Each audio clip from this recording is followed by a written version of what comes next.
What's up, folks? All right, I want to start with a very serious question. Right off the bat here, I want to start off with a serious question.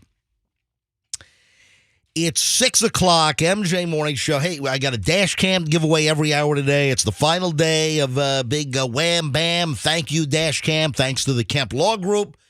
Going to call Stacy Kemp later on regarding dash cams and the law and court cases, etc.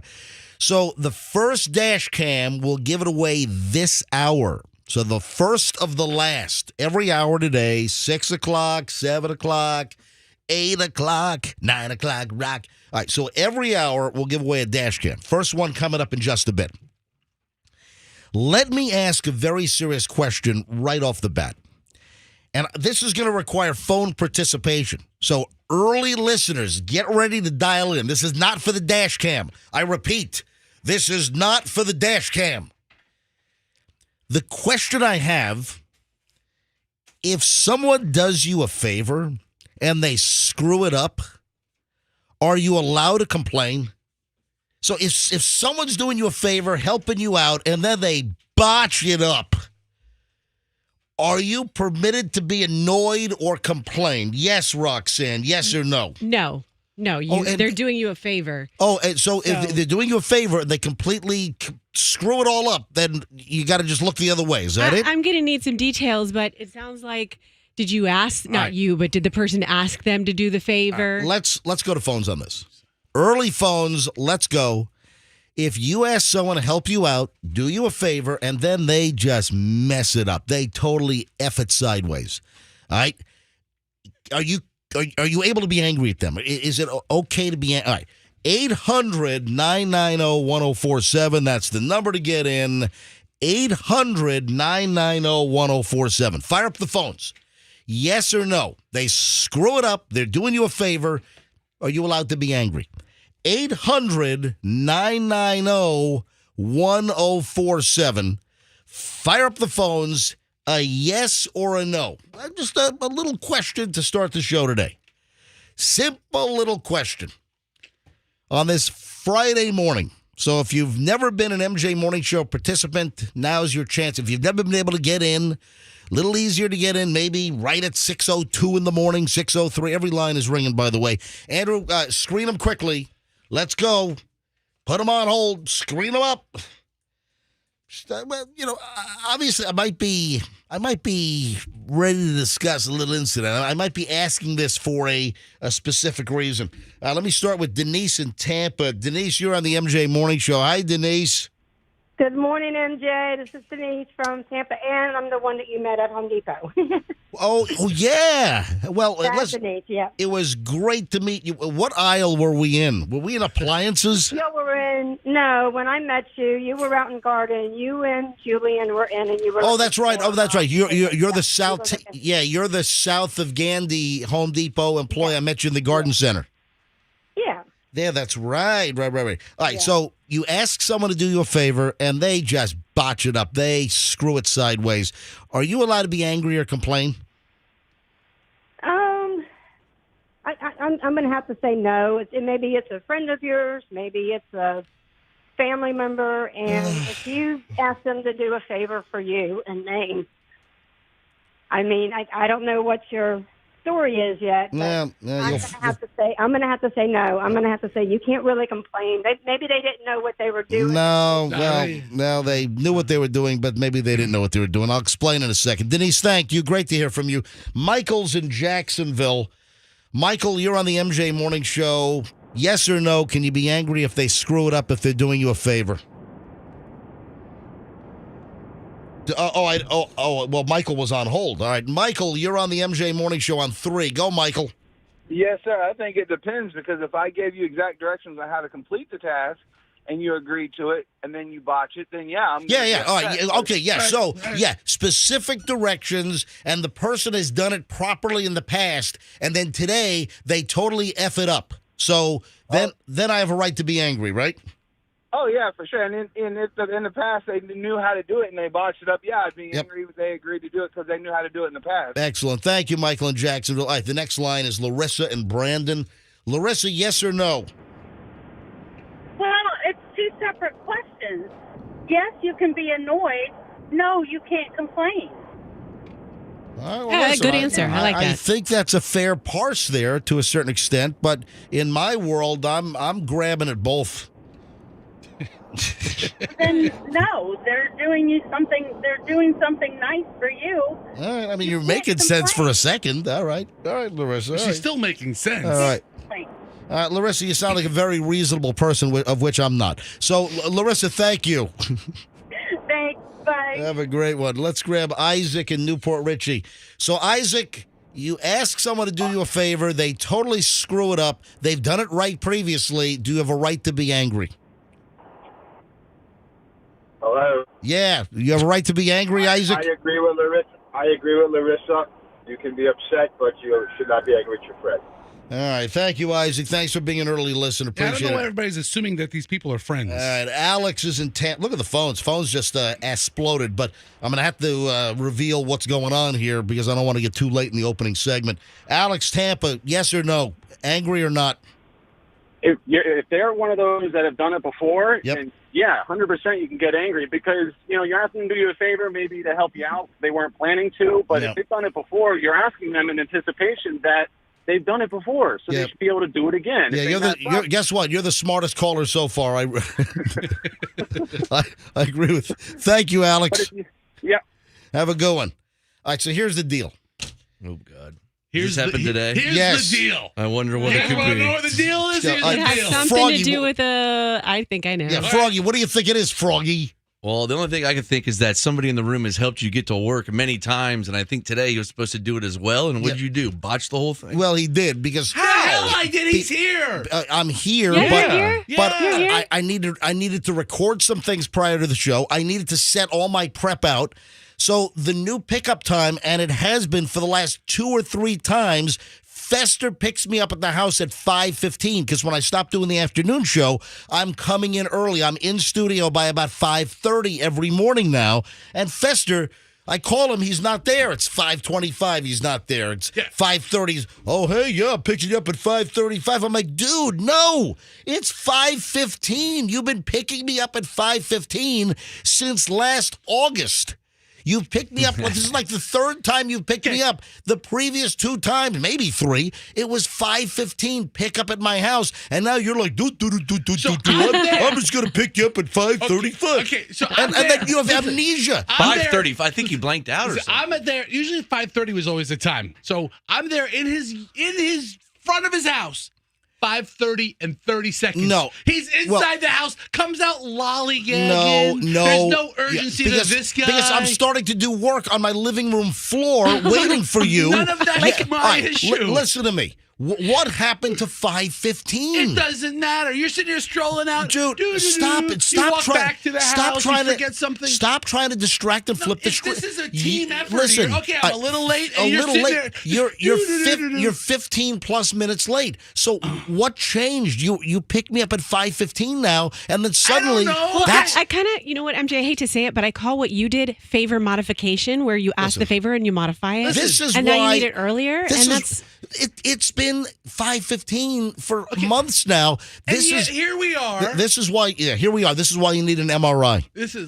Yeah, you know this- what? I This is got- why you need a new driver. Yeah, that might be a This is good why And you then need a new and driver. then Fester's driving like a bat out of hell. I always drive like a bat no, out of hell. No, on the way to work because he knows we're running late. He's driving like a bat out of hell, driving like the drivers I complain about on the Howard Franklin. Then his car starts burning. Yeah, There's like a burning rubber hose smell I think it's an oil leak somewhere. coming out of his car. Yeah, I'm thinking this thing's gonna burst into flames. Yeah. We're gonna have a big cookout on the side of 275. You definitely need a new driver. All right, just get rolling here, folks. Oh boy. Hey, where's Andrew? I don't want this crap bag traffic. Where's my new traffic music? Yeah, where's the My chips? God, can I get any freaking consistency around here? What is No. going on? All right, shut this garbage off. I've disposed of that old traffic sounder. Delete it from the system. It's now this. Yeah, baby. This is our new traffic music. Watch for a couple of problems. Thanks to a caller told us about 75 northbound at State Road 56 closed, and there are a lot of emergency vehicles at that exit ramp, so we'll check more into that. And we had that car fire southbound 275, right around Fowler. It's out and traffic is okay Fester. moving through there now. Bridges are up to speed. Fester's Keep you car. updated. I'm Pat George. Okay, From all the right. Rubenstein Law Traffic.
cold ending song right there. You might want to change that in the computer.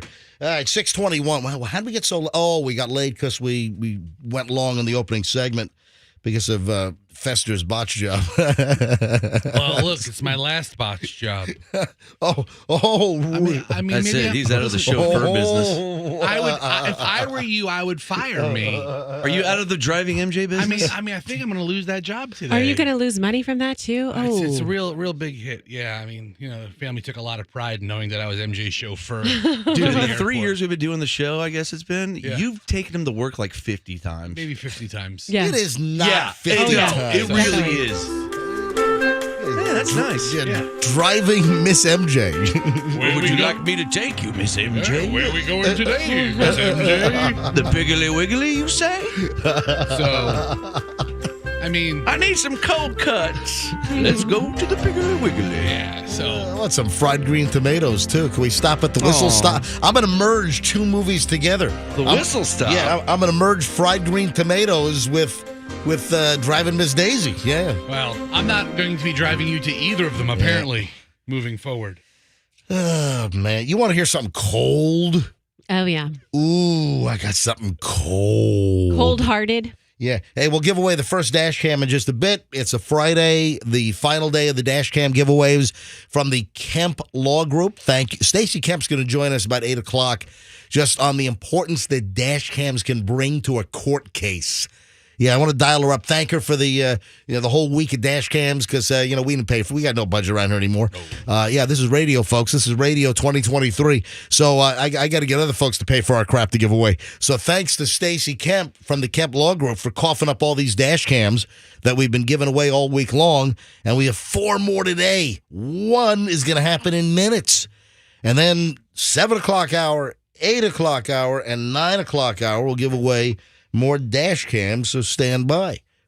So number 1 for today will happen in minutes. This is cold. Everyone has a story probably of a grandma, a mima, whatever, that has like this secret family recipe for something, right? Yeah. This guy is bragging that he got back at his ex by revealing her deceased mother's secret pizza recipe online. Like what are you laughing at, Fester? Wow. You think this is funny? What a rebel. I mean, is that vicious revenge? Yeah, is that food porn revenge? I mean, but she's so. Hold on. Why would it be food porn revenge? Because porn revenge is usually the cold-hearted tactic for people who break up. Like, all right. if you break up with when I someone, think of the this term is- food, this is when I think of the term food porn, that's a photo images of a very good-looking food item. Did he attach a photo of the pizza? Well, here's the deal. So this woman lost her mother, and turns out that her ex, they had a bad breakup, and then revealed his dead mother's top secret pizza recipe on online forums and recipe discussions. Jenna 40, was gifted the coveted cooking directions by her mother. And then I guess when they broke up, the guy then just rolled over and revealed it all and posted. I guess it was secret. The deal. It's a big deal in the family that it's coveted. Oh, no. And 4 people know it now. Yeah. I mean, everybody thinks their coveted secret family recipe is secret, but it's not. It's probably not even that good. Yeah, there's millions of recipes online. Big deal. Now, listen, I'm just pointing it out. It's a pretty cold deal that you've got a family recipe and it's coveted. Listen, everyone knows somebody that has the so-called secret recipe and they won't give it up. Or listen, there are restaurants that have secret recipes, and there have been lawsuits. Like there's a pizza fight up in New York. I don't know whatever happened with this, but there's a great pepperoni square. Speaking of pizza, this just kind of comports here. There's a great place in Soho called Prince Street Pizza. And now they're starting to franchise all over the place. They've got I think they might even have a Miami location now. They've got locations out in California, maybe even Vegas. So Prince Street Pizza which is on Prince Street in Soho in Manhattan. I'll grab a square next week. And they have a famous pepperoni square, Prince Street Pizza. And it's good. It really is. The only time I really eat pepperoni are those old school cups of, the little pepperoni slices that cup up. Yeah. And you have the oil that sits in the cup. I mean, it's great. Crispy edges. It's just a really good slice of pepperoni. Great Roni's square. And what happened was a former employee there left and then opened up his own place, first on the Upper West Side, like 80th and Amsterdam or something, and he called it Made in New York Pizza. And he essentially took the exact same recipe and opened his own place. Can you patent a recipe? Or can you patent this? The answer is no. No, you can't. But the claim is that he took proprietary information and what made Prince Street Pizza successful and tried to rip it off and duplicate it. And I know there was a lawsuit. I don't know this was a couple of years ago. I don't know what the final disposition is, but this is like a pizza lawsuit where one guy was working at the famous Prince Street Pizza in New York and then ripped off the recipe and opened his own place. He says, no, I made some modifications. I'm putting 17 pieces on each slice instead of 16. I've made a modification on this recipe. I'll declare. If you change one ingredient by a hair, suddenly it's a different recipe. Nah. Yeah, that's how that goes. Yeah, basically. Did you find the story on what the... It's from 2019 about the rival pizza shops. Right. I don't know if there's a lawsuit. Let me see the headline. Scroll all the way up. Rival cries pizza plagiarism and escalating war of pepperoni slices. Yeah, this is from 2019, before the pandemic. Yeah. Dominic, look at that. This is before the pandemic when we had real problems, like who stole my pizza recipe. Another Dominic, like Dominic Siciliano over here, Fester. Oh, yeah. Maybe he's suing a guy named Todd. Yeah. Dominic Morano runs the iconic Prince Street Pizza in Soho for his dad, Frank, whose anger is piping hot over an employee who left his shop after 7 years to another pizza shop on the Upper West Side. The Moranos claim that he had the nerve to take the recipe for his signature spicy pepperoni square with him, reports CBS 2's Dave Carlin. So the elder Morano is set to sue, and the son is trying to keep the peace in an escalating pizza war. The litigation is pending and will take care of itself, said Dominic. I can't talk about it. That sounds like somebody's about to get whacked. So this is 2019. Yeah, CBS 2 caught up with the ex-employee who's now at Made in New York Pizza on Amsterdam Avenue on the Upper West Side. So, but is there any update since then? What is this is years later. This is 4 years later now. Is there a resolution? Did this thing ever go to court? Was it tossed out? Was it hand tossed out like hand tossed pizza? Is there any update, Fester? We need an update. Oh, well, here we go. No, this is different. Oh, no. I'm looking at Prince Street Pizza News. That's another story. That's another story. All right. So, no, I guess there's no update on this. But listen, you can steal a recipe and then use it somewhere else, and I guess you can threaten a lawsuit, but do you really have a case? If there's any degree of like a tortious interference, if you deliberately quit and then steal something and try to build a business based on the previous business's success and recipe, there might be something there. If you're taking the business plan, or I don't know if there was any kind of see, what you need to do, if you have some kind of secret deal, if you have a restaurant or a store or manufacturing, if you have some kind of proprietary or secret special recipe or item, then you got to make your employees sign a non-disclosure agreement. You've got to make them sign a confidentiality agreement that they can't take your recipe in perpetuity and then open someplace up and rip off what's made you successful. I don't think that's unreasonable. I will steal it and sell that pizza in perpetuity. Of course you will, because you're Fester. Listen, because now Frank is getting lauded as having some of the best pizza in New York. The employee who left. the made in New York pizza place is taking off. I got to be honest. I've been to Made in New York, and whenever I had a slice there, I did not think that the Pep Square was as good as Prince Street Pizza. I love how you call it a pep square. Pep Square, man, because, he's a pizza guy, he's a foodie. Oh, you making fun of me now? Pep Square, Pep Square. Get some za. You guys want some za? Got the big old Pep Square going on. All right, I gotta look at my stack of early morons in the news because I got too much. I got too many morons and not enough time to get all the morons out of the way. So that means high-quality morons are next here on the MJ Morning Show on Q105. Stand by.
Morons in the news here on a Friday, and we'll give away the first dash cam in just a matter of minutes as well.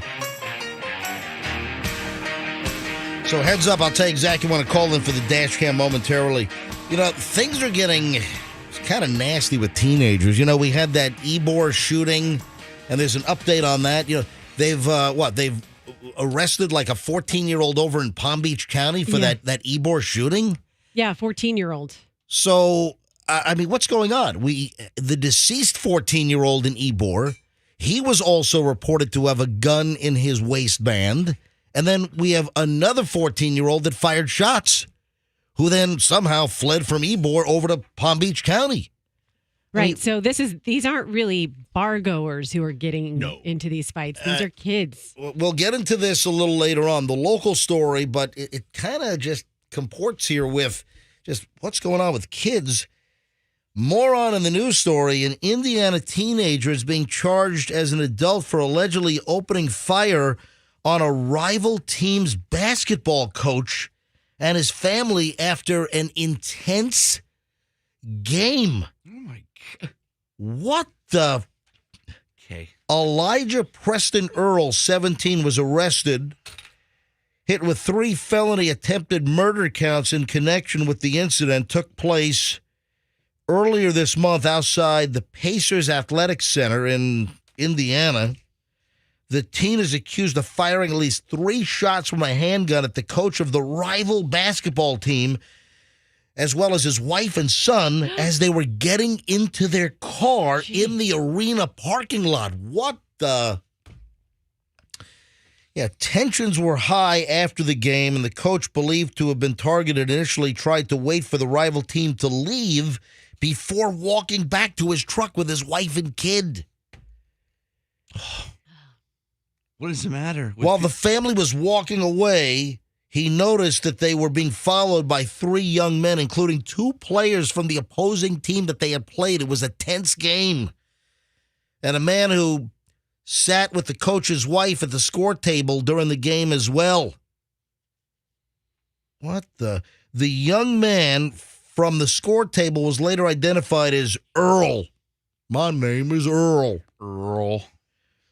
While the other 2 are believed to have been his brothers, also minors, the coach noticed that Earl had his hands near his hips, ushered his family into the car quickly just as shots rang out. Oh, wow. I mean, teenagers, a basketball game that was kind of tense, and then the rival team starts shooting at the opposing coach in the parking lot when he's walking with his family? Sounds like lessons on sportsmanship are falling through the cracks. Yes, sportsmanship. Yeah. You know what? I think you need to operate some seminars on that. I mean, after the game when the 2 teams shake, I thought it was over after that. Right. It's over. Go home. Man, I don't know what is going on. Things are going crazy. Cray-cray. It's all cray-cray out there, I tell you. Now, let me tell you what else is nuts.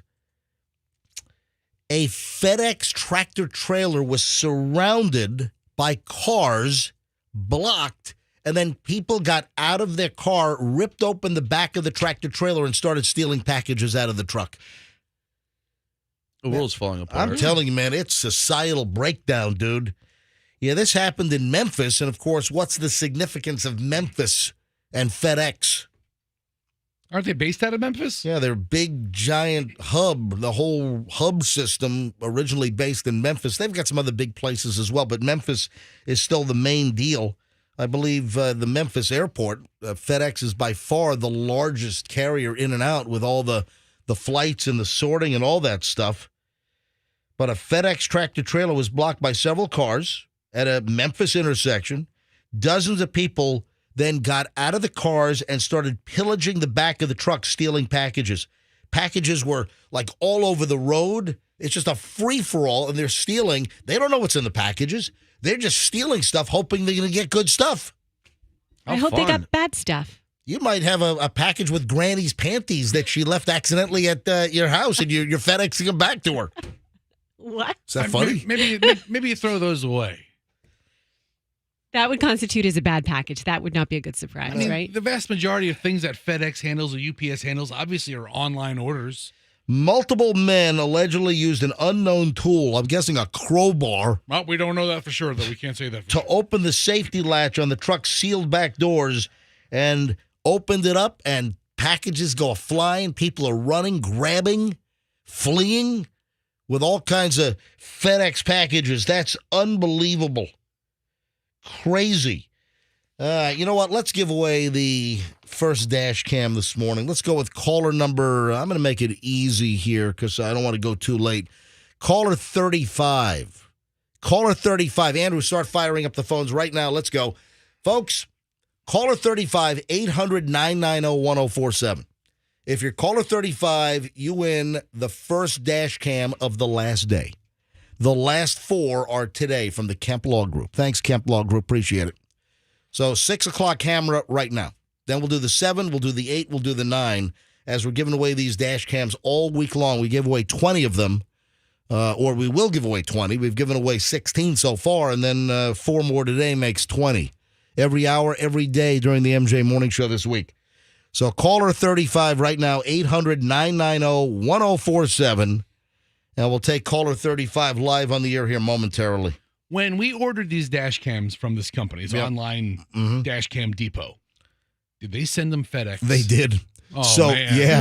Oh, yeah, no. these were FedEx because I have the tracking number. Listen, it's either UPS or it's FedEx. And these were FedEx.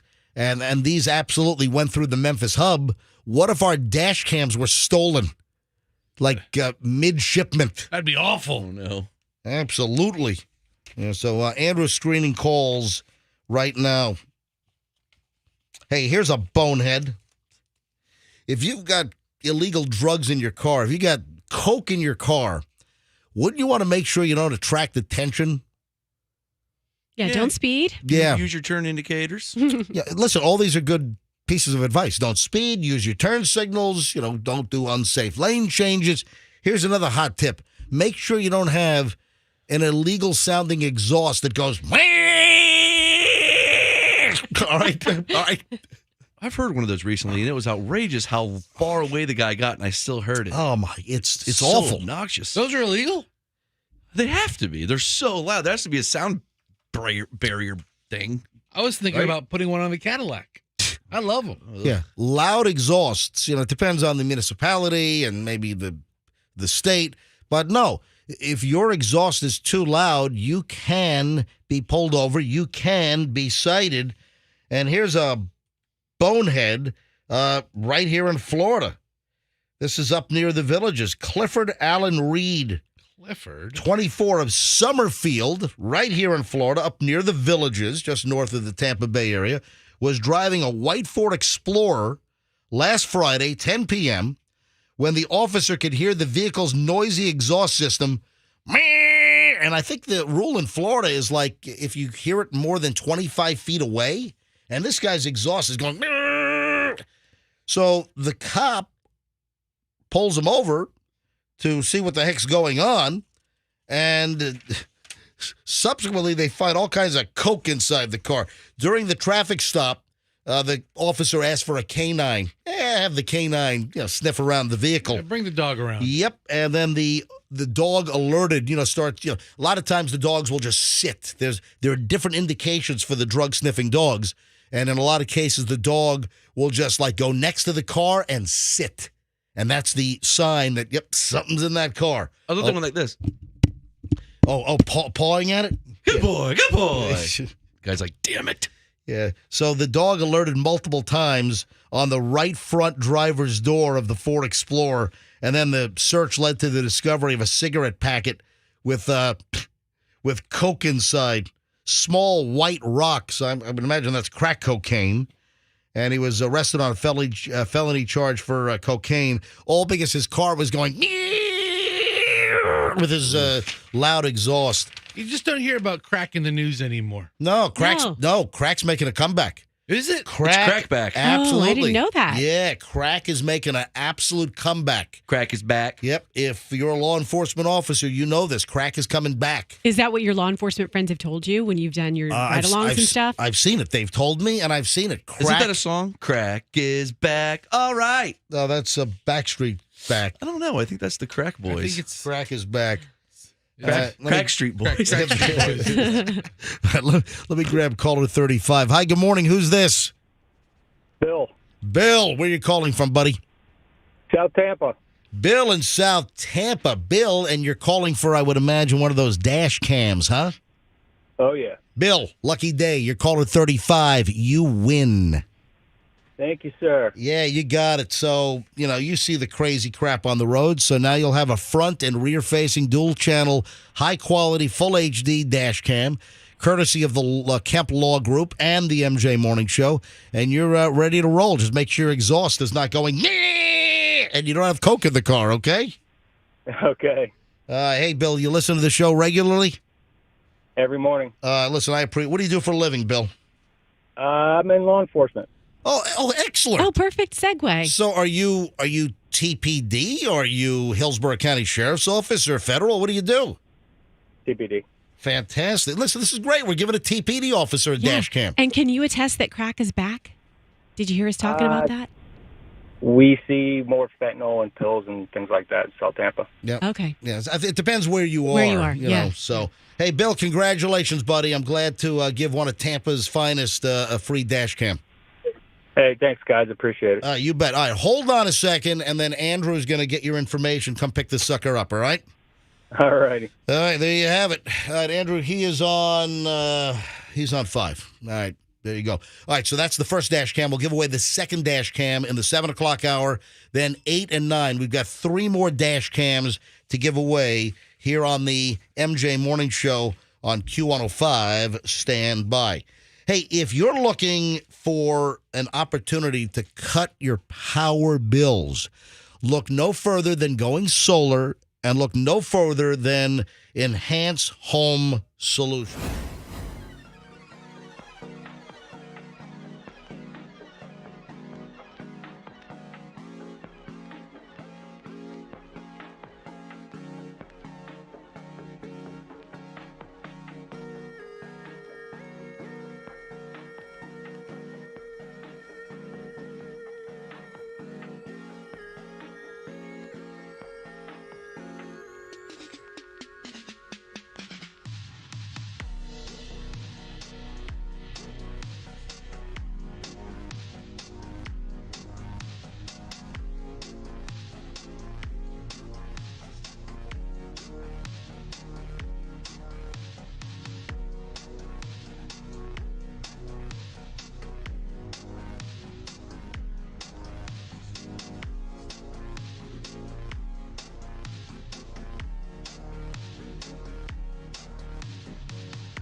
It is 7:01 at the MJ Morning Show. MJ and the crew. A 7 o'clock hour is on. We'll give away the next dash cam sometime this hour. So 3 more to go. Now, folks, this is going to be a very jammed up Friday. Very, very busy show. Hey, Fess, you going to be able to manage to take me to the airport? Are you going to screw that up on the way? Oh, my God. How selfish. You know what? Make him an Uber, dude. What are you doing? I don't think I can help you. I don't think. Stop. I'm not the guy. You sound so obnoxious about this. You sound like you're just expecting that. This has been a really rough week for MJ's image. I don't think that Walmart video helped at all.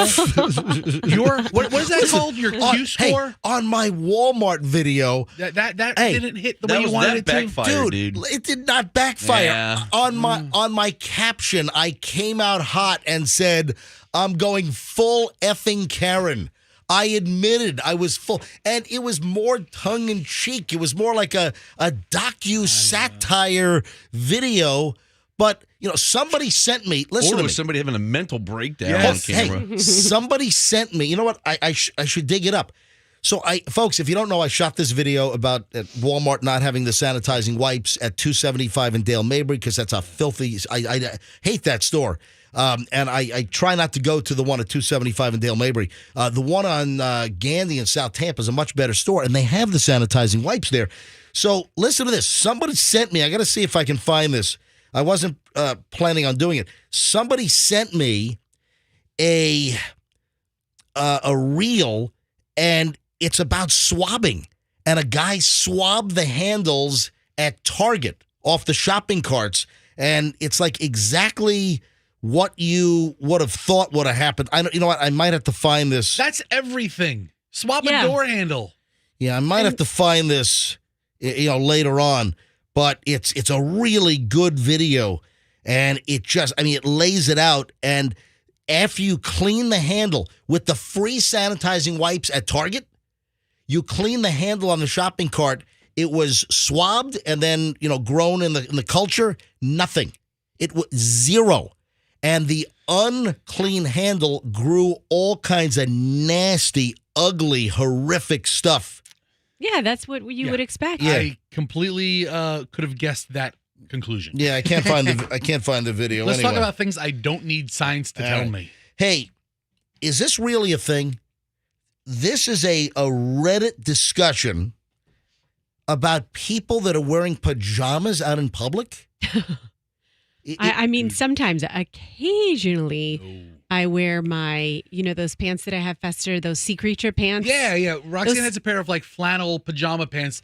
Once every quarter, she'll wear them to work. Why are they called sea creature pants? Because they have narwhals and dolphins and whales and stuff on them. So the pajamas. design. All right. Yeah. So you've got sea creatures on the pants. Yeah. There's a couple of octopuses, if you look My close. kids want some silk pajamas literally to wear out because one of their most favorite soccer players, he is known for wearing silk pajamas everywhere he goes. Who's that? This guy named Holland, Haaland. If you look up Holland in pajamas, he collects silk pajamas. Right. And he'll go to a party, he'll go to an event, he'll go to an award ceremony, and he will wear silk pajamas everywhere he goes.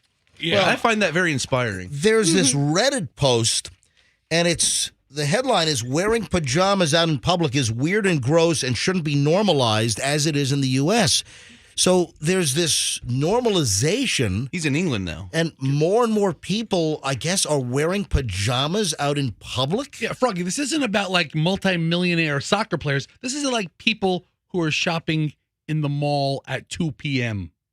Oh, okay. Like you're wearing flannel pajamas? Yes. I would, listen. Who cares? It's comfortable. I would be in pajamas all the time. Long flannel pajamas, pair of Crocs, and a T-shirt. If it was publicly acceptable. That is the uniform. Or silk pajamas. Oh, my gosh. Because you feel comfy and luxurious at the same time. Oh, you know what you're doing. You're like Thurston Howell or something. Yeah. Like silk pajamas. And fluffy slippers. You remember the famous saying I told you last week you never heard? What's that? When you're doing real good in life? No, when you're doing real Oh, yeah, I heard that. No, when you're doing real well in life. Say it, Roxanne. It was something about something silk around here, but it was offensive. It was No, you're farting through silk. Just yes. See, I knew it. I knew it. I wasn't So going that means you're doing really well. Come on, Froggy. It's 7:06 in the morning. People are eating It's Eggos. it's just a saying. It's an expression. It's an expression. I don't want to hear you It say means that. you're doing good. For good fortune. For good Farting fortune. through silk. Come on. Come on. We ought to say go. tooting through silk. Yeah, there that you go. sounds better. We ought to go to phones here quickly and maybe ask folks: are you seeing an uptick on people out in pajamas? I think I am. Like at Publix, I see people in pajamas. Who was the mobster up in New York that tried to pretend he was crazy to avoid federal prosecution? Vinny the Chin. Was it Vinny the Chin or was it Sammy the Gigante. Bull? Which one was it? Vinny the Chin. He was Mobster pajamas. Which one was? Oh, Vinny the Chin. I'm crazy. I'm wearing a robe. Yeah, you're right. Vinny the Chin Gigante. Smart move. He might or might not have some relatives in town. So, Vinny the Chin Gigante. Yeah, part of the Genovese crime family. And, he would walk around like Manhattan in pajamas, in a trance, pretending he was crazy or something. I have 4 or 5 pair of flannel long pajama pants. Yeah, me too. I'd wear them every day if I could. Let me go to phones here. Let's grab a couple of early calls here on pajamas. And, folks, are you noticing this trend? This is a whole Reddit thread. I mean, if I went through this whole thread and all the comments, I would still be going to page 3,712 for comments, page 307,000, whatever. I mean, this was such a discussion. Have you noticed an uptick, or are you seeing people out in public in pajamas? 800-990-1047. 800-990-1047. Have you ever said anything to anyone? Any kind of rude, snide comment? I'm sure you would if you saw it. Have you looked at them and you didn't need to say something that your look just said it all? All right, let's go to the early pajamas out in public phones. here on the MJ Morning Show. 800-990-1047. Look at the phones have exploded. Hey, Jody's in Polk City. Jody, you're on the MJ Morning Show. Hi. Hi. I just wanted to comment that whenever I drop my daughter off to high school, it is everywhere. Everybody's wearing their jackets. It's crazy. Jody, why are kids allowed to wear pajamas to school? Isn't that a violation of the dress code? It is, but who can tell what's pajamas and what's pants? I mean, there's so many of them doing it. My guess is that they're not violating them because they're, questionable. So is it a fashion thing, Jody, or is it a lazy thing? I think comfort and I think lazy, late days as well. I have my daughter sometimes, she usually dresses up for school. Some days she'll just wear jammies and a T-shirt. And you're out in Polk County, right? And so this is a big Polk County problem as well. Yes. So when you drop your daughter off at high school, right? Yes. How many kids will you see with pajamas on?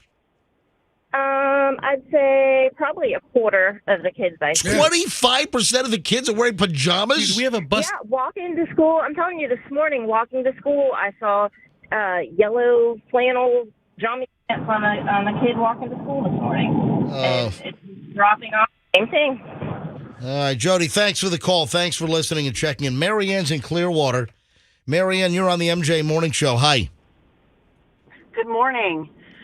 I wanted to comment. I teach high school, and at least 40% of the kids are in pajama bottoms every day. Holy crap, I got 25% at the school in Polk County. Now Clearwater's reporting in a teacher, 40% of the kids are wearing pajama bottoms. Yeah, and if we dress coded all of them for pajama bottoms, no one would be in class. That's all the administration would do all day. So we have to pick our battles. Have you asked the kids why are you wearing pajama bottoms? Yes, I have, and their thing is I didn't feel like getting dressed, or they're comfortable, or aren't they cute? That didn't fly in Catholic school, I say, buddy. well, that's a violation of dress code, and they're like, I don't care. Yeah, how is it a violation of dress code if it meets the length requirements? Yeah. Well, now because of this problem, it's actually been added to the dress code. Okay. Oh, my gosh. Yep. All right, Marianne, what do you teach, by the way? Special ed. Thank you for your service to the children's of Pinellas County. Say hi to Ed for me. Thank you. See, when I went to Catholic school, terrible MJ, I fest. used to put on Special Ed. Was there a guy in radio named Special Ed? Yeah, there was. He was on Wild, and then he was. I worked with him. Okay, I don't need his whole history. Yeah. All right, so what are you saying, Froggy? I forgot. Professor Then you mumbled something over the caller. I had no idea what you said. I'm sorry. I suck at this. We're not very talented. All right, two more calls quickly. John's in Tampa. John, you're on the MJ Morning Show. Hi. Good morning. How are you? Yeah, we're doing well. Hi, John. The big thing is airports as well. Pillows in airports. Oh, you're so right, John. Good one. Good one. You know what? I've seen this. I'm flying Yes. out today. I'm going to be on a flight to Boston right after the show. And you know what? If I see people in pajamas, I'm going to surreptitiously, sneakily take their picture. I'm going to post a whole series. You know what? I'm going to walk the airport. Don't do that. I'm going to walk the airport and take pictures of people in pajamas at the airport and post it on my Instagram later at Certified MJ Radio. You will miss your flight. There's going to be so many people. Hashtag. You won't be surprised for Yeah. sure. All right, that's what I'm doing. Yeah, do it. I'm going to secretly snap pic. I might get into a fight if someone sees me, you know? Yeah. Roxanne's getting fired. She's like, do it. Yeah, no, I want to see it. Hashtag PJTPA. Flashback to when I used to work as an accountant and I would travel Monday through Friday. If you got on a plane during the work week, everyone on the flight was wearing a business suit, shoulder pads, briefcase, tie. Oh, I thought you were going to say everyone's wearing pajamas. So back in the day. Back in the day. Yeah, and now it's pajamas at the airport. All right, folks, give me a follow on Certified MJ Radio. And if I see pajamas at the airport, I'm going to take pictures and post them later this morning. You're going to. Certified MJ Radio. Give me a follow on Instagram. Thanks, John. Anything else? All right, you guys have a great time. You too. Thank you. All right, quickly, Lori and Bradenton, last call on this. Lori, pajamas. What is going on? Why are people wearing these out in public?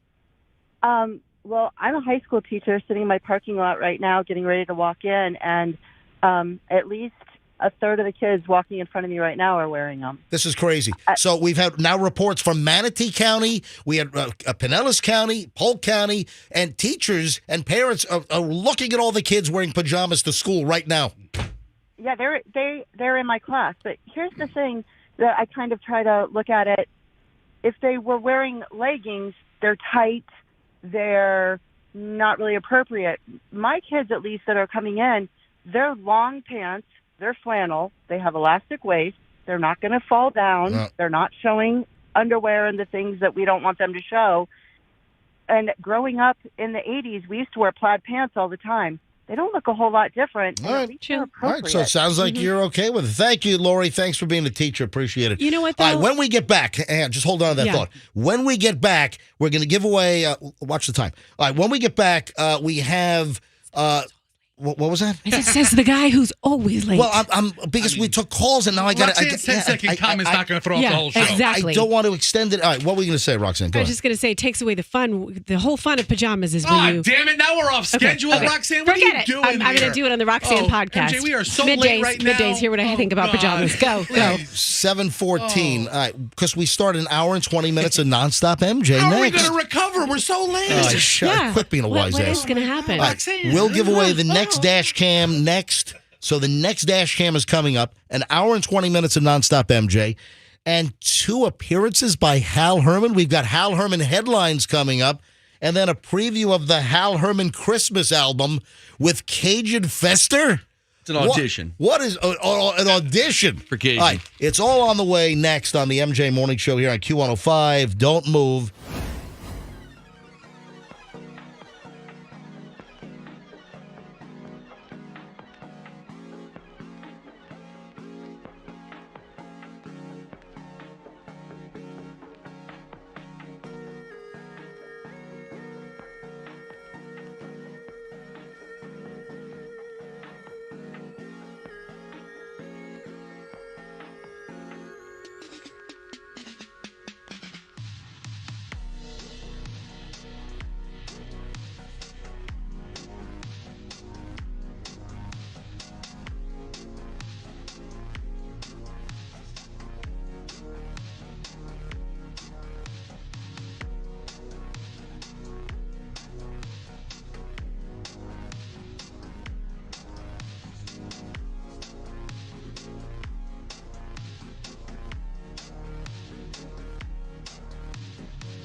Before they start bumping people off airplanes because it's oversold, I'm like in an oversold situation with content today.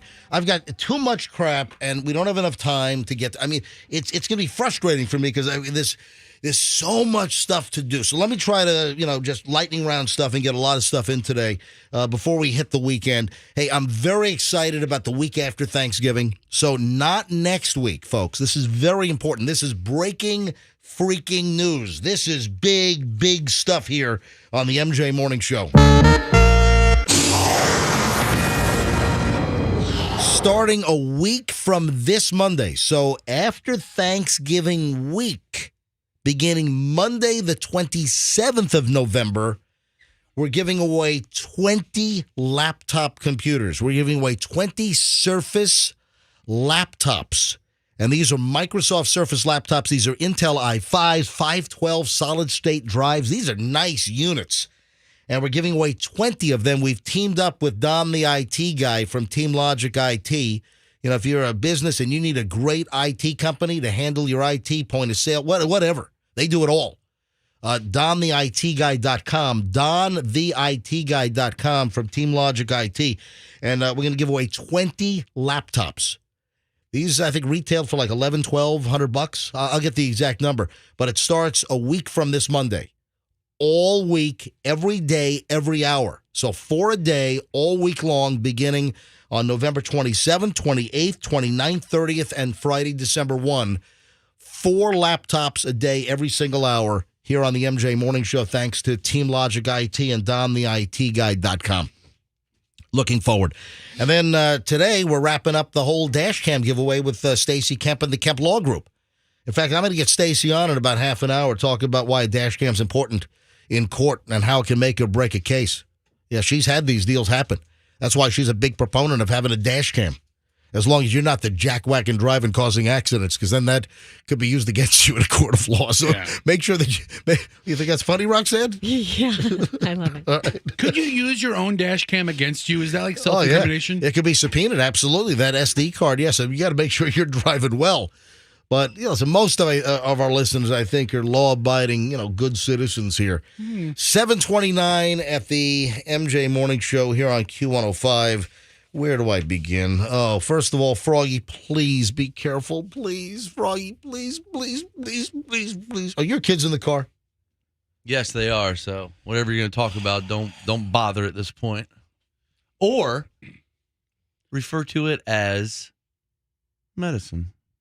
What? Because I know what you're going to say. I mean, it's probably going to be some No, I'm not talking about that. Oh, wow. No. Then why would you ask if my kids are in the car? Because I want them to be this is a teaching moment for your kids. Oh, yes. Okay, well, that's good then. Your new dog is what breed? She's a French bulldog, and she's the sweetest. Guess what? 3 French bulldogs stolen at gunpoint up in D.C. Whoa. Oh. Yeah, I want the kids just to be careful. If they're out with the dog, they're walking the dog.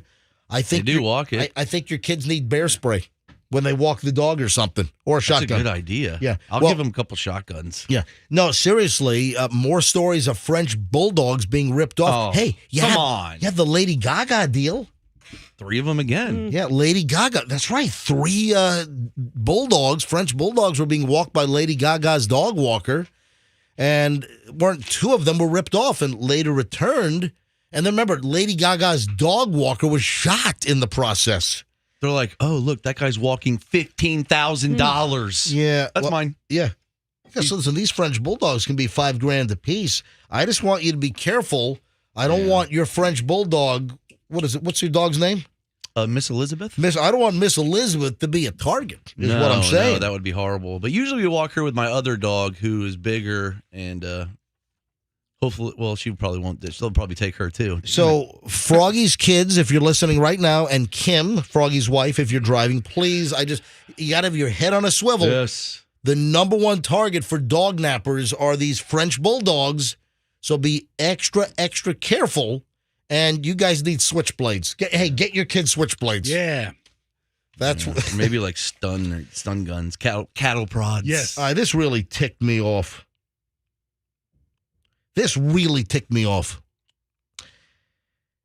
Tampa police officers had to rescue puppies that people threw from cars. What? Well, that's just evil. or from a car. Aww. Yeah. Puppies? How many? 4 puppies were thrown out of a car window during the recent rain we had this week. That's no good. I don't understand. Can I be honest? We had so many hot sunny days.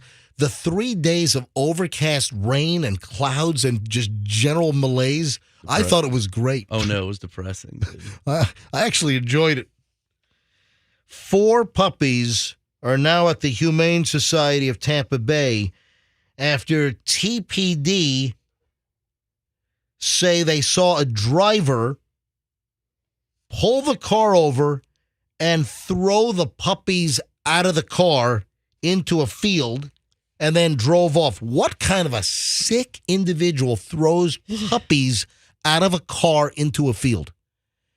You can drop puppies off at the Humane Society.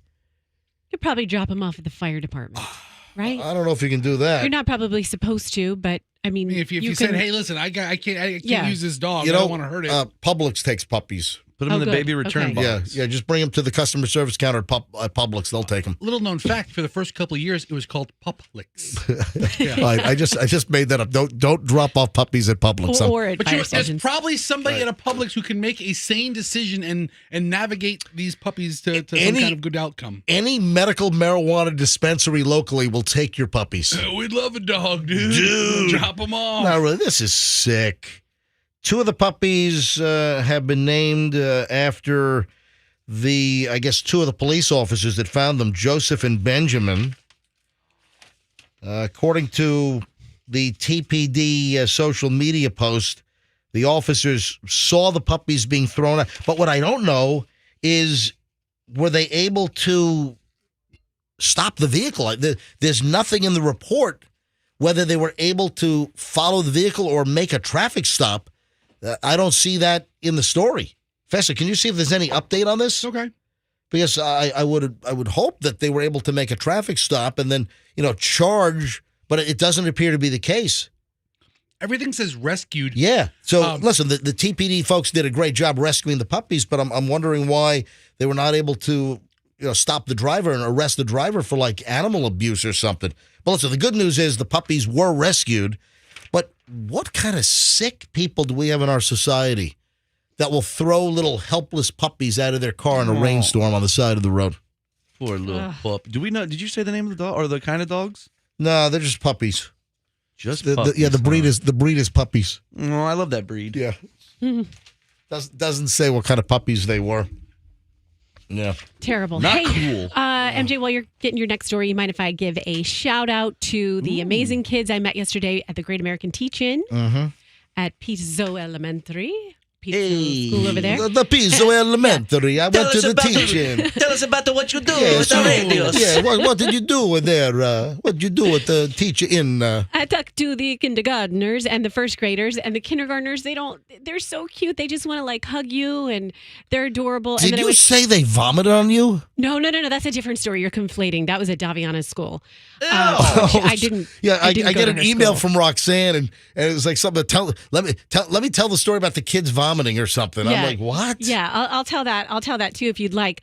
But then I went to my daughter's school. So these are some of the videos that I was showing. I was showing the video. So you went to the Pizza Pie Elementary at first. Yes, I went there, and then I went to my daughter's school, and she's very well behaved in class, as I've told you. But since mom was there, she was acting like her normal self. Not at home. Right. She was acting like her normal self. And even her teacher's like, I've never seen this side of Evelyn. Oh, so she's behaved normally, but then you got there and she turned into a rambunctious maniac who needed to be drugged. She's loud and boisterous. Right. And she's like, when I was pulling my phone up to show videos of you guys, she was like, hey, does everyone in class want to know my mom's code to get into her phone? And she like shouted it out. What? What the hell? Wait a minute. She's shouting out your phone code? Yes. And then she's like, I'm trying to do my presentation. I'm like, we like to do silly stuff at work. We kind of, in radio, we don't have to grow up. You want to hear the noises I hear coming out of my mom and dad's bedroom? She does. I told you, it's quiet. Play a cricket sound. Oh, is it crickets? It's quiet. It's very quiet? Quiet. Very quiet. Tumbleweed sounds.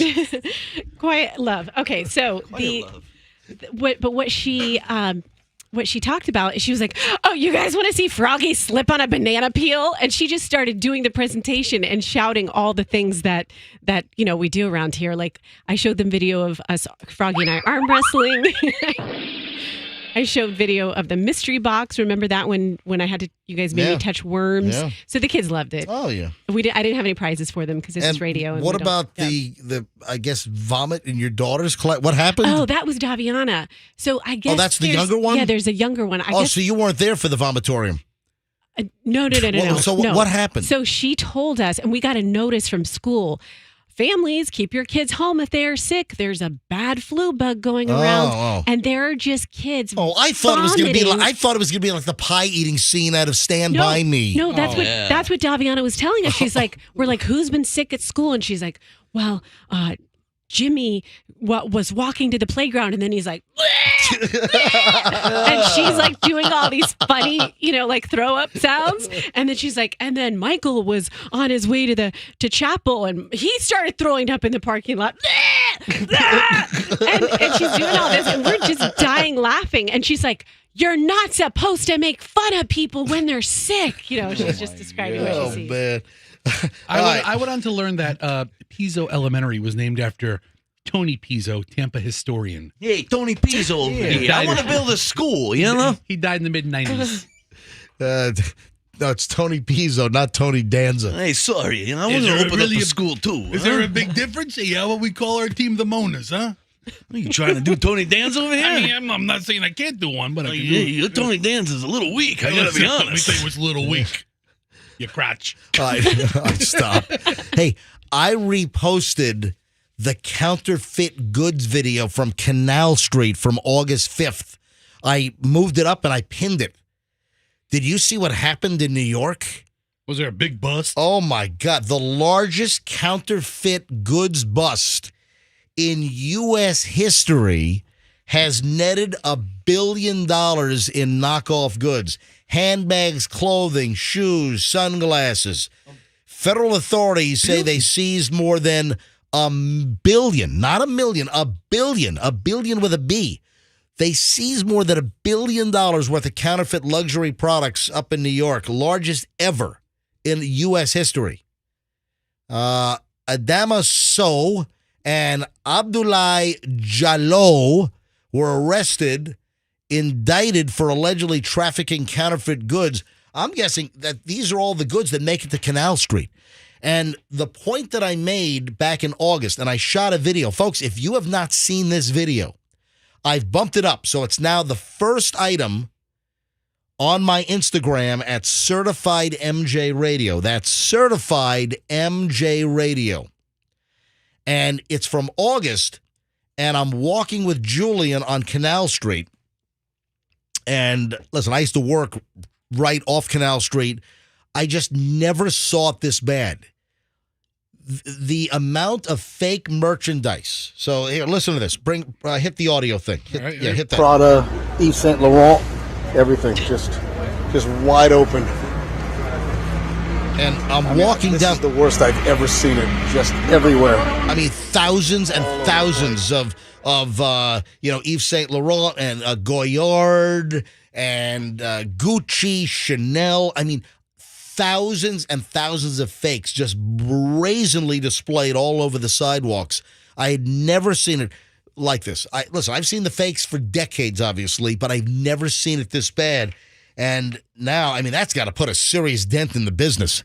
If $1 billion in fakes have been seized, and they all come from China for the most part, Gucci, Louis Vuitton, all these big fashion brands. What do they do with them? What do you mean, what do they do with them? Are they going to donate them to like a third world country who needs fancy fake purses? No, they destroy the stuff. I don't know. Whatever's been seized by the feds is destroyed. They're not going to sell this stuff. They're not going to donate it to some Maasai village in Kenya. I saw some pictures of kids wearing from the other side of the world wearing Philadelphia Eagle Super Bowl jerseys from last year. Yeah. And because they lost. Yeah. And now I'm going to see them walking around with fake Guccis. Yeah, a lot of times that the pre-printed losing team jerseys, those get donated to, kids in Africa. I mean, like Sally Struthers commercials, they're wearing They're wearing like a Rays World Series winning shirt from 2020, and of course the Rays didn't. They didn't win. But you got to see this video. The video, and Julian is in the video. He's walking around. I got Julian talking in this thing. I've seen it this bad, yeah. So they got everything. Look at all the knockoffs: Louis Vuitton, Gucci, Chanel, Prada, Yves Saint Laurent, everything. And it's a tour of the sidewalk near like Canal and Church, or, around that area, and it's crazy. And then to see about this huge bust. Hey, look, there are a lot of fakes rolling around the Tampa Bay area. There are numerous individuals in Tampa, for instance, that sell these fakes, all these fake handbags. And I'm sorry, don't buy fakes. I mean, and a lot of the people locally that, like, some South Tampa folks that can afford to buy real stuff, they're buying fakes. I mean, stop buying the fakes. Yeah, you fakers. And listen, it rips off the proprietary and the service mark or the goodwill of the manufacturer. Right. I am personally very concerned about taking a meal from the Gucci family. No, yes. I would hate to see Dolce and Gabbana's kids go hungry. Oh, what a surprise! Fester's for Fester's for fakes. I'm saying things supporting. I'm agreeing with fakes. Yeah, Fester's for funding terrorism with fake handbags. Yes, there we go. Yeah, Fester says more terrorism, more fake handbags. What's the matter with you? More fake Yves Saint Laurent. Yeah, that's right. That's right. What's the matter with you? Something wrong with you. Yeah, so folks, don't buy fake stuff. Just buy the real stuff. And that's going to have a pinch effect, I'm telling you. You got $1 billion? I can't even fathom how much $1 billion in fakes are. That's just absolutely insane. I have a complaint, folks, I'd like to address. You? A complaint? No. Is it Get out of here. You have a complaint that's come across your desk from someone else, or you want to complain about something? No, someone's complaining about me. Oh.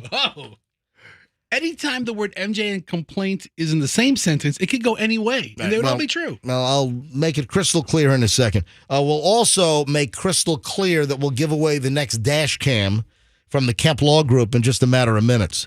So the 7 o'clock dash cam, we'll give it away in just a few moments. Heads up. We'll tell you when to call in, and that'll happen. That'll be number 2. So number 2 dash cam, then we'll give away one in the 8 o'clock hour, then one in the 9 o'clock hour. Yeah, here's my complaint email that I fielded yesterday, and it reads, "Please stop." Okay. MJ, can we just get one show without you bad-mouthing Elon Musk? You have a serious mental health issue that requires treatment. Oh, look at that. Ever since you lost your free little status mark on formerly Twitter, you have attacked him at least once every show. One can see your ego is severely damaged. I turn off the show for that day when it starts. So you know you are in the minority. No need to reply, as I have been a long-time listener, but getting tired of this. And Roxanne thinking she can contact the dead or that horoscopes are legit. Why are you coming after Roxanne? He's rolling you into this too. Is this guy getting out his declaration of grievances? And since when do I get on air and ever give anybody their horoscope? This needs to stop. I turned off your show for the day. Thanks. Rob you. He has a good point. I mean, hey, listen. Just because they ripped off my blue check mark that I had since 2011, I don't care. I don't use Twitter anymore. I'm trying to erase all my tweets and just cancel my account. Look, I don't even use Twitter hardly anymore. It's like just not part of my life anymore. Please call it X. I don't care. Okay. Please call it I don't care about the blue check mark. I'm over it. I'm not butthurt because my blue... listen, anyone can get a blue check mark now if you pay $8 a month. I'm not doing that.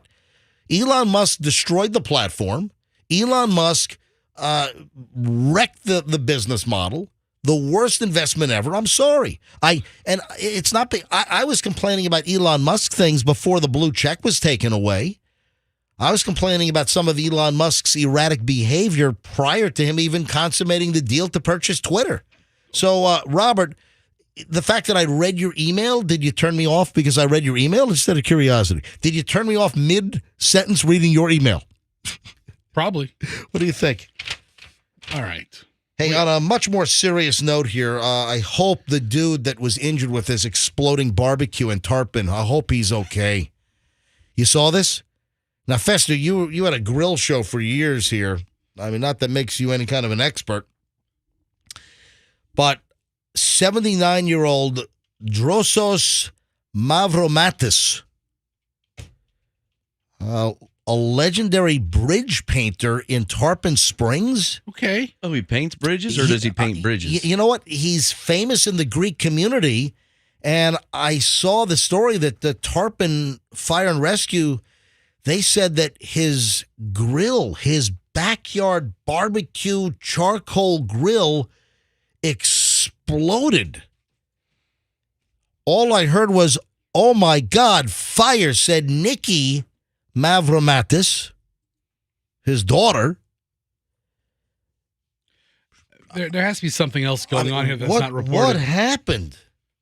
They say a charcoal grill. Was it a gas grill? I mean, charcoal doesn't explode. No, it must have been a gas grill. I don't know what the hell caused this thing. But, this is an awful story, and I'm just hoping that the Drosos, I'm hoping this guy's okay. I mean, one thing, 1 minute you're barbecuing, the next thing, the damn thing, is exploding. What happened? I don't know. That happened to my buddy, one of my neighbors. He lives like 2 streets down, and people heard the explosion. It was so loud. I think, I forget how his happened, but he almost killed himself. Yeah, he was airlifted to Tampa General in critical condition.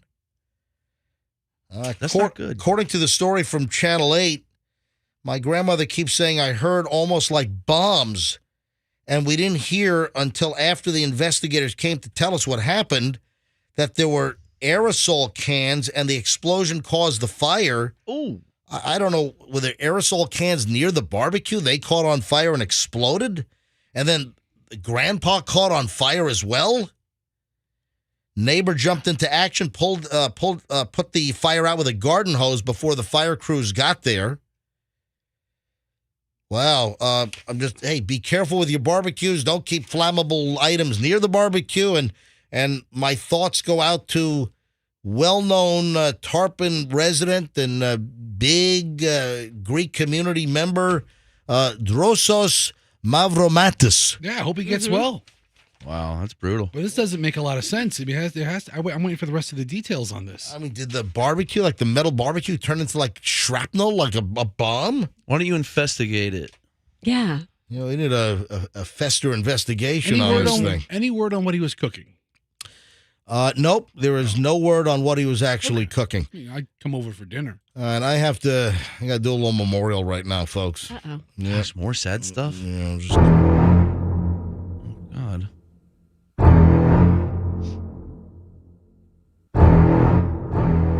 Iconic.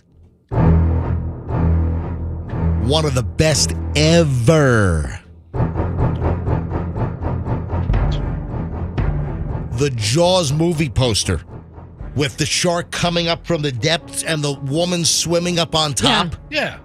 I mean, it doesn't matter how old you are. Come on, you've seen this thing. That was an attention getter. What was? That poster back in the day. Absolutely. One of the greatest movie posters of all time with the big, bold Jaws letters, Jaws, and then the woman swimming and the giant great white coming up. I mean, this is a cheesy version. What? This doesn't sound like the original. I think it's is that the original? I don't know. And I saw a documentary about that guy. He's painted the Star Wars posters, Well, Indiana hey, Jones. I didn't even get to it yet, Froggy. You're jumping the gun. Oh, I didn't think you were going to talk about that guy.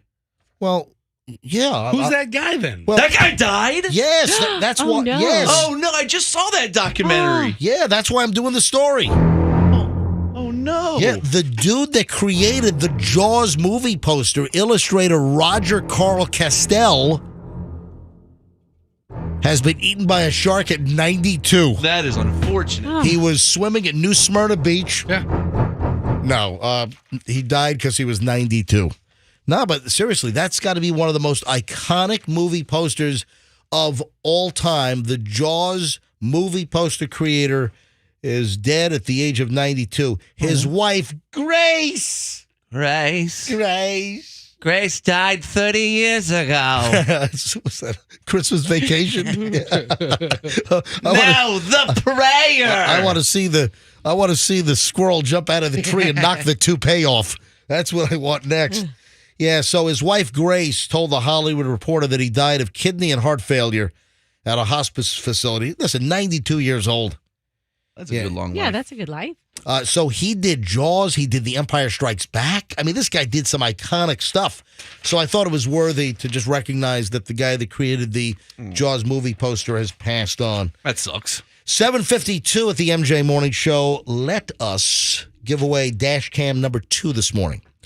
Let's go with caller 50 right now, 800-990-1047, 800-990-1047. If you are Come on, man. Just be a little professional. Get over it. I mean, what a hack Sorry. you are. What a hack. All right. If you're caller 50 right now, 800-990-1047. 800-990-1047. Caller 50 right now, you win the second dash cam of the morning, courtesy of the Kemp Law Group. This is a high-quality front and rear full HD, comes with an SD card, and you're ready to rock and roll and, be able to record the maniacs on the roads to protect yourself. So, dash cam number 2, caller 50 right now, 800-990-1047. Here on the MJ Morning Show, good luck. So I'm going to be flying here in a couple hours. Fester's going to take me to the airport, I think. Lucky me. Yeah. Again. Hey, guess man, you're really going to do that? If you can just take a stand for yourself. Listen, I think after today, I'm going to have my driving MJ around town retirement party. It's only when I'm going. I don't need to leave a car at the airport, and I didn't drive in this morning. Fester picked me up. Michelle's going to take an Uber to the airport, and I'm gonna have Fester, car service drop me off. How do you reciprocate to Fester for all of his car service? Grunting. I bought the Jayhawks T-shirt for his daughter for Native Kansas Day or whatever nice. it was. Okay. Wow. So it was like Family Heritage Day, and Fester's daughter wanted to wear something from Kansas because that's where Allison, Fester's wife, is from. And I was in Kansas a couple of weeks back for one day, and I stopped at Dick's in just outside of the Kansas City airport. And I went in and I got a little medium women's Jayhawks T-shirt for her to then wear to school for the presentation for Family Heritage Day or whatever it was. That should get you at least another 50 rides. That was $30. I didn't tell Fester to pay me back. I gifted it to him. I gave it to him. Yeah, okay, great. Right. Yeah, real generous Jehovah over here. So I'm getting on a plane in a bit, and I saw this last night. I'm like, oh, God. A passenger on American Airlines took her shoes off, started painting her toenails in first class, and even brought her own beer on board. How did she get her own beer on board? Maybe she put it in like a water container? Yeah. No, you can't bring water through. She had to have bought it at a restaurant. Well, on the other side, yeah. Well, you'd think, but how gross is that? First of all, the smell of nail polish and, the nail stuff, it's the worst. It doesn't belong on an airplane. It doesn't belong in my car. So sometimes we're going to dinner and Michelle is painting her nails in the car. Come on, in the car? Not her toenails, her fingernails, but in a confined space. Just the smell. I don't like the smell of nail polish. Gives me a headache. It gives me a headache as well. And Michelle knows I hate it. And if she's running late and she didn't paint her nails, she's doing it in the car. But can you imagine a lady takes her shoes off, her dogs are barking, and she's painting her feet are up, and she's painting her toenails in first class on American Airlines? That is classless. I wonder if she was like scraping her heels too, getting the dead skin off. With a pet egg? Yes. Oh, my God, yeah. Would you like some grated cheese? That's nasty. Yeah, so am I going to see any outrageous behavior on my flight to Boston later this morning? If you will, I'm sure it'll be documented. Well, listen, as I said earlier, this whole pajamas craze that we talked about an hour ago, people wearing pajamas out in public. Apparently, between 25 and 40% of the kids are going to school in pajama bottoms these days. I'm going to take pictures at the airport of people in pajamas today and post it on my Instagram. That's Certified MJ Radio. Hi, good morning. Who's this? Hi, it's Denise. What is your name? Denise? Oh, Denise. Denise, welcome to the MJ Morning Show. Hi, good morning. I thought you said something else. I thought you said... That's what I was thinking. If your name was... Yeah. We would love to have a Denise. Exactly. Winner, yes. And I'm Denise. All right, so Denise, why you call... I'm sorry, Denise.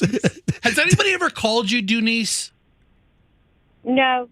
We need a Denise to call. Denise, where are you calling from? Lakeland, Florida. Awesome. Now, Denise, I imagine you're calling for the dash cam? Yes, sir. Denise, you're caller 50. You win. Congratulations. Are you serious? Yep, you're caller 50. You won. It's yours. Oh, wow. Okay, that's great. So you called, but you did not expect to win. No, I did not. Well, look at this, Denise. You are a lucky winner here on the MJ Morning Show. I thank you for listening. You got the second one today. We'll give away another one in the 8 o'clock hour coming up. We'll give away another one in the 9 o'clock hour. And that wraps it up. That'll be 20 total dash cams that we gave away from the Kemp Law Group. Hey, Denise, hold the phone. Andrew's going to get your information, and you can get down here at your leisure to pick this thing up. Okay, thank you so much. Thank you for listening to the show. We really appreciate it. Oh, you're welcome. Thank you. You bet. All right. Grab Denise on line 6. Let me call Stacy Kemp here quickly. Stacy's expecting our call. And, Stacy Kemp from the Kemp Law Group. I just wanted to get her on quickly regarding dash cams and how a dash cam can really help out in a court case. So hang on, let me get Stacy on the line. I have to dial 1 when I call her, right? Yes. Yeah, hang on a sec. Let me dial up Stacy and 91727. All right, calling up Stacy Kemp from the Kemp Law Group. Folks, accident or fall. Sorry, but your call cannot be completed. Who is this guy? This guy's pissing me off. Yeah, he's new. Who is that guy? That guy is pissing me off. Budget cuts at the phone company, man. All right, hang on. Let me try it again. 972. I don't think I need to dial a 1. Sorry. Right, here we go. Was she a size 14? Sorry. All right, listen here. Cannot be completed. All right. And this guy sounds Are you lame. kidding me? Sorry. He doesn't sound like he's kidding you. What is going on? So can I not call? All right, I'm going to have to call her on my cell phone. MJ, I have to tell you, your cell phone on speaker against the microphone is a better quality it is. than our actual wired-in phone lines. Yeah, hang on. I'm just calling Stacy Kemp on my cell phone. That's what I'm going to do.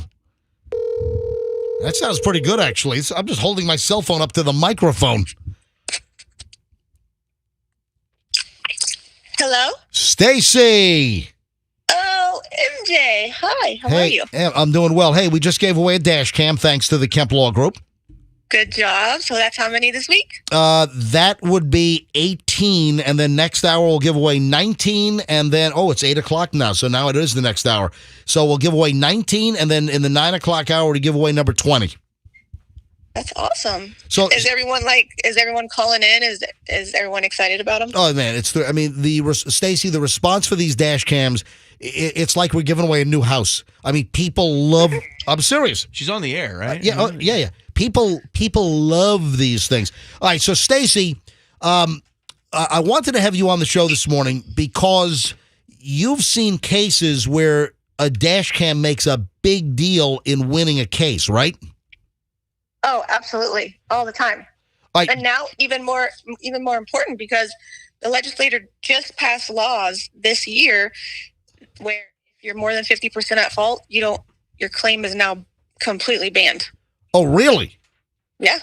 So, like before March of this year, you could have been 80% at fault and you could still recover for 20%.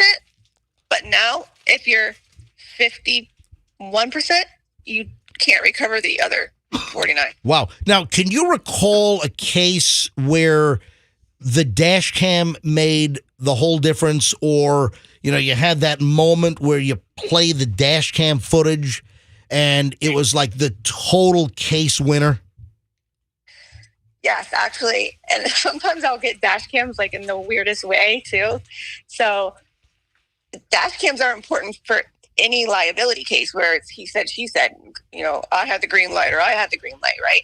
It's important for any cases where there's violations of right of way.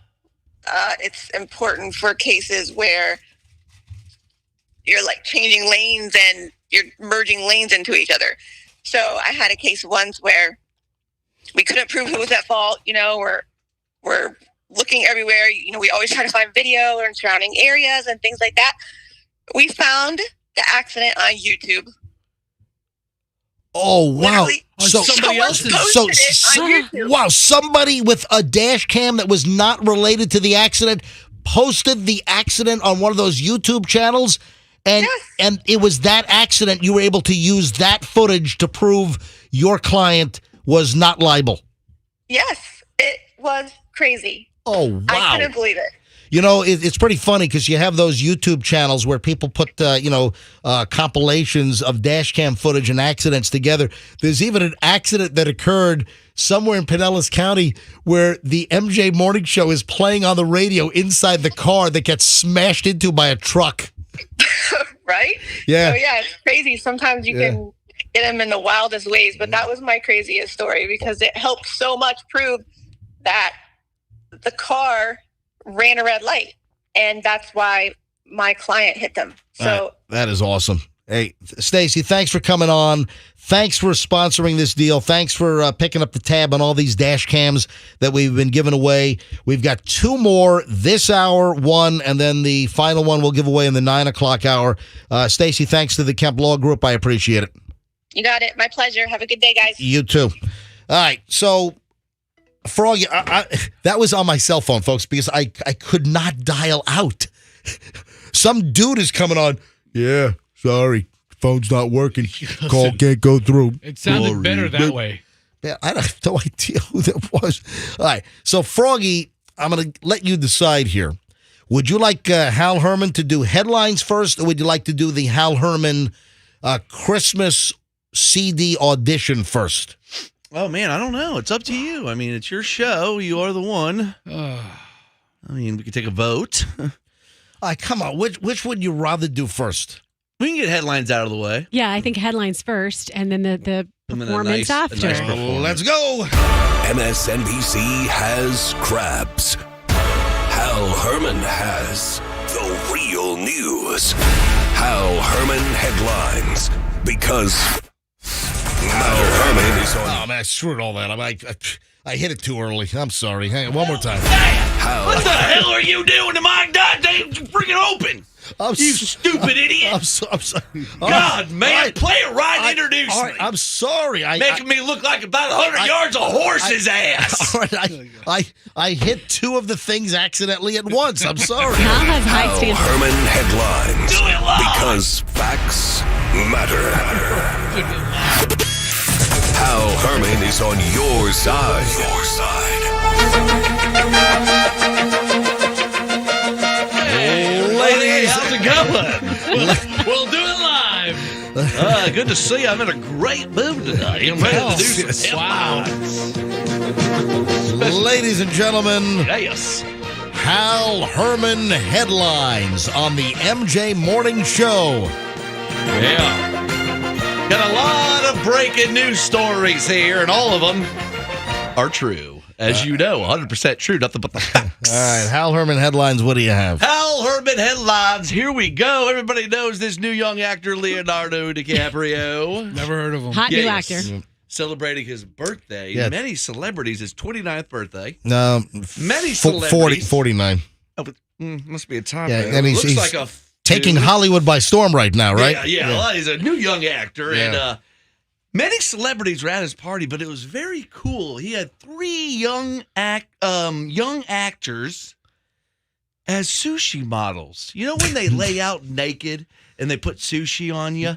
There was 3 actors. Yeah. Do you want to guess who they Yeah, were? who are the young actresses? Take a guess. Just- Anybody? No, why don't you just tell us? Liza Minnelli. Al Pacino, Marty Scorsese, Really? and Robert De Niro. Butt naked. They were Sushi up and down from the toes to their nips, dude. no, All right? they were the naked sushi models. Now, there was one particular actress that was seen going from all 3 of them eating sushi California rolls off their crotches. Do you want to know who that was? Do you want to know who that was? All right, who was eating California rolls off their crotches? Meryl Streep, everybody. Can you believe it? Can you believe it? Yes. So Leo's party, Meryl Streep just gnawing on some sushi off Al Pacino's ween. There we go. Snorting wasabi right off him, too. All right. And listen, for those that don't know, this has been a thing. You know, it seems to have cooled, but there were stories over the last, 10 years or so about some of these hoity-toity parties, and they would have a hot model lying down on a table, and they would be the buffet tray. Yes, that's exactly what this was. With like sushi, like rolls and nigiri on there. De Niro had nigiri in his armpits. People would just go up and lick it. All right, let's move on to Fox News blows. For the facts, Hal Herman knows. Now, all right, what do you have next? Travis Kelce and Taylor Swift. They're teaming up. Yep. Travis is bringing Taylor's actually bringing Travis on stage. I'm sorry, what? On stage. On stage. All right, Taylor is bringing Travis Kelce on stage. As an intermission. He's doing a performance during Taylor Swift's intermission. He performed it in Argentina. Did anybody hear about this? No. Do you know what he did? What did he do in Argentina? He got naked and performed. Do you remember back in the day, puppetry of the penis? All Do you right. remember that? Yes. Come on. Now listen. How? Now this is when they manipulated. He was butt naked. Now he pulled off a hamburger. He pulled off an Eiffel Tower and a bat wing as the crowd cheered him on. All right. He then tucked it and did a James Gunn impression. Wow. So that was the intermission for Taylor Swift's Roxanne. Are you okay? He tucked it and James Gummed it. Can you believe it? He did it in Argentina. He performed the puppetry of the penis He act. did the Buenos Aires The bat wing. Buenos Aires Taylor Swift show. And have you seen the hamburger? Wasn't that a show where Taylor Swift had to scold the audience for throwing things at her during the concert? Yeah, so that was one of the reasons she brought out Travis to perform the puppetry of the penis. Stop saying Just puppetry of the distract penis. Stop, distract stop people. saying the word. Distract Stop people it. from penis. Stop saying the P word. Sorry, I got to move on. But yes. So they are actually going to take this act on tour. Right. And it's going to be Travis first doing the puppetry, and then Taylor will close the show. There we go. Yes. What's Prince next? Harry. Prince Harry. He has been caught leaking phone calls from King Charles. Did you guys hear about leaks? No. Did you? You didn't hear about this? I've not heard about it's this. all over the news. Yeah. There's some leaked phone calls. Yep. Apparently, Markle and her husband, Prince Harry, are at fault for leaking these calls. Leaking phone calls. All right. Examples of some of these calls. All right. He ordered some earlobe lube. I don't know what that is from some sort of ear fetish website. Okay. Right.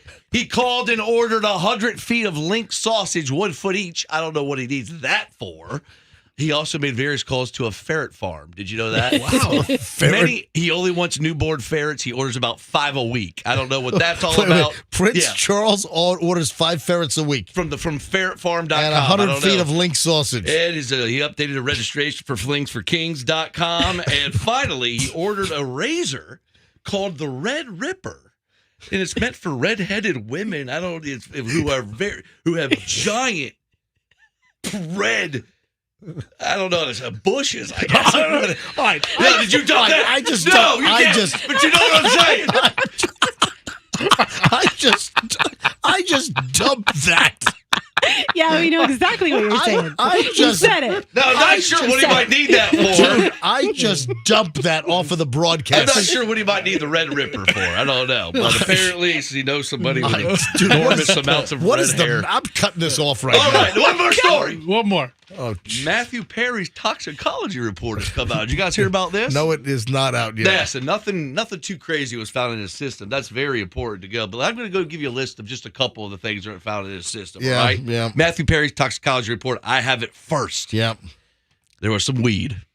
There was some coke. There was some crack. There was some pot. There was some cocaine. There was some fentanyl. There was a little bit of heroin, acid, Molly, ketamine, LSD, MDMA, kratom, PCP, crystal meth, meth, oxy, Xanax, perks, femurs, Monica, a bunch of Monica was in the system, fallopian, mescaline, Rachel, and some black tar, Marcel the monkey, and a couple capsules of vitamin D. So that's it. I do have a jelly roll story, but I'll save that for next time. Why not? Jelly Roll is big in country right now. Jelly Roll was caught in a kinky situation with Winona Ryder. Did you guys hear about this? No. After their performance last week, they were seen. Jelly Roll was holding Winona up because she was about to fall down. Winona Judd. Well, the reports are that they were caught backstage, and she was sitting on him, reverse cowgirl. People said it was... Stop. No. Dude, People said it looked like... I just dumped that again. A trainer riding a 4,000-pound orca whale. Right. That's what they said it looked like. Turns out Winona's pregnant. All right, I should have never asked for the... With Jelly Roll's baby. No, that is not true. Yes, she's pregnant. No. She's going to have a little baby roll. Winona... And she actually has... She's on order for a Red Ripper as well. No, so she's If it's Winona Ryder, she'll rip one off. I am regretting Hal What did you Herman. think about? Are we canceling? This is my opportunity. I think we should cancel Hal Herman headlines after that one. Don't you think? I think I might be done with. Hey, listen, Tony Danza here. And, Tony Danza headlines coming up after why don't you Thanksgiving. give me a chance to do headlines next week? Huh? I had to dump Hal Herman twice. That's what I'm saying. He's a little Now, irresponsible. that material does live on MJTV because that doesn't get dumped. And You didn't have to dump the Red Ripper. I mean, That's a real product. the stream doesn't get dumped either, does it? no. Do you know No, any it doesn't. redheaded women? Oh, you know what? It might be for Fergie. Fergie or All right, guys, stop. Camilla. Guys, stop. Well, thank you. There's top 5 stories in the news, all real, all factual. Yeah, everything erroneous. There was nothing factual about any of that. All right. And I believe that might be the last time you'll ever hear Hal Herman headline. The last time you'll ever hear this music. That's a shame. This cheesy 1980s news music. I do have a new announcement. What? I have a new segment coming up. What is that? Hal Herman Sidelines, where I give you all the sports news. Ooh, Okay, that's coming up soon, too. that's going to be accurate as well. Nothing but sports news from Hal Herman. More sports. Who you trying to impersonate? You suck. I do suck. All right, now, are we going to segue now into the Hal Herman Cajun Fester Christmas CD audition? Well, you know what? I think since I'm here, I don't know, baby. Let me go get Cajun Fester. I think I don't know that Cajun Fester was aware he had to audition for this role. I think Cajun Fester's right here. Folks, if you don't know the story, Hal Herman is putting out something called Happy Hal-O-Days. There's Cajun Fester. How you doing? All right. Happy Holidays. So just like a little sample from a couple of weeks ago. Here, listen. Yeah, rocking around Christmas tree at the Christmas party hop. Yeah, mistletoe hung where you can see every couple tries to stop. Yeah, rocking around. Just the vocals just a little bit affected sounding. Christmas spirit rain. Later we'll have some pumpkin pie and we'll do some caroling. All right, so that's a little sample. Okay. Now, Hal, you want to audition Cajun Fester now for possible inclusion on your Christmas CD, which is upcoming. Yeah, yes. I've noticed how funny Cajun Fester is, and I've noticed a lot of talent, and he's a really good guy. We went out, he made me some gumbo a couple days ago. Whatever Cajun Fester, it was a good time, right? Me and Hal Herman, we had a good time here. Okay. So I figured maybe I'd get my good friend here. I want to do a couple duets. You know what I'm saying? We want to do a duet now. I want to get Milton Fudge Cow. Have you heard of that guy? Yeah, Never heard of him. Oh, thank God you've Yes, and I want to answered. get, of course, Louis Anderson. Pam. Yes. Yeah. So this is just going to be a little audition to see if I want to put Cajun Fester on the official Happy Holidays album to see if you can cut the mustard. You know what I'm saying? Yeah, so tell us when you want us to hit the music. All right, Cajun Fester, I'm going to need you to stand up, or do you want to sit down? I'll stand up. I'll stand up here on my chair. Okay, all right. Now, move my camera. Now, here we go. This is a little song called, I don't know if you've heard of this one. I think it's a new Christmas song called Rudolph the Red-Nosed Reindeer. Oh, brand new. Yeah. Have you heard of this? No, I haven't. This is All right. brand new. All right. Here we go. All right, here we go. Dancer and Vixen, Comet and Cupid and Daughter. Hang on, can you stop it for a second? What? I need some echo. Echo. Come on. No. Cajun Fester wants echo, right? I don't know, Cajun Fester. You want echo? Is echo? I need a little echo to get my. Here we go. I feel like a performer. I want echo. I go down to the bayou. I just shout out loud a big echo. You want echo too? Everyone wants echo? I don't need no echo. Yeah. It's okay. Here we go. All right. Let me start it over. Here we go. All right. 3, 2, and 1.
All right, wow. Can we get a Go Tigers? What'd you think about that? I thought you did really good. You know what? Listen, I'm on an amateur singer where you can find me at the Shreveport Holiday Inn.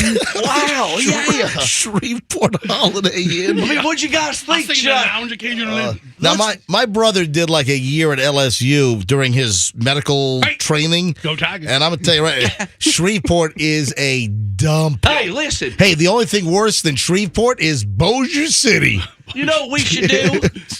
Let's take about 120 calls real quick from listeners to see if they think I should put Cajun Fester on the CD. Listen, I think you did pretty damn good. All other reindeers. I like the reindeer song. You did a little improv, I noticed. Yeah. You didn't really stick to the lyrics like I say. During that song, you turned Rudolph into etouffee and gumbo. And gumbo. That's not exactly what I was thinking. Put some powdered sugar on and make him a beignet. I got to tell you, I don't do much reindeer hunting down here in the swamp. I think you did a great job. If you could just stick to the lyrics. Do you want me to take a few calls and see what people thought of? Maybe, of Hal Herman with Cajun Fester. I think it was great if you just stick to the script. I don't chop up a reindeer, use him as gator bait. All right, folks, is that a keeper? Would you like to hear a duet with Hal Herman and Cajun Fester? Might just chop that up and put it on the album. You know what? This is like America's Got Talent. So you want to be a judge right now? What'd you think? Good job, CF. 800-990-1047. I got to get back on track here because I got a lot of. What do you mean? We're on track as Amtrak. Back on track. I got a lot of stuff we got to do. All right, let's go to phones. What do you think of Hal Herman with Cajun Fester? 800-990-1047. 800-990-1047. We'll grab some calls right now. What did you think? All right, every line is ringing. What'd you think? I want to know. I want to get your opinion. Like, Hal Herman there had a stroke in the middle of his sentence. So yeah, but I just want to know what you think too. So make sure to give me your opinion. Let me grab Steve in Riverview. Steve, you're on the MJ Morning Show. We absolutely need Cajun Fester on there, and I need that on a CD or able for download. Yeah, we're going to have to put that up for download. Now, Steve, would you have any other requests? What other Christmas songs would you like to hear Hal and Cajun Fester do a duet on? Oh, man, there's so many great ones that I think that they would knock out of the park. Yeah, we might just do a whole album together. All right, thank you, Steve. Let me grab Trevor in Bradenton. Every line's ringing. Trevor, you're on the MJ Morning Show. Hi. Hey, I love it. You love it. I'm going to get my pre-order in. Yeah, we should put out some pre-orders. Get your pre-order in before the big cassette Does that tape come with a Popeye turkey?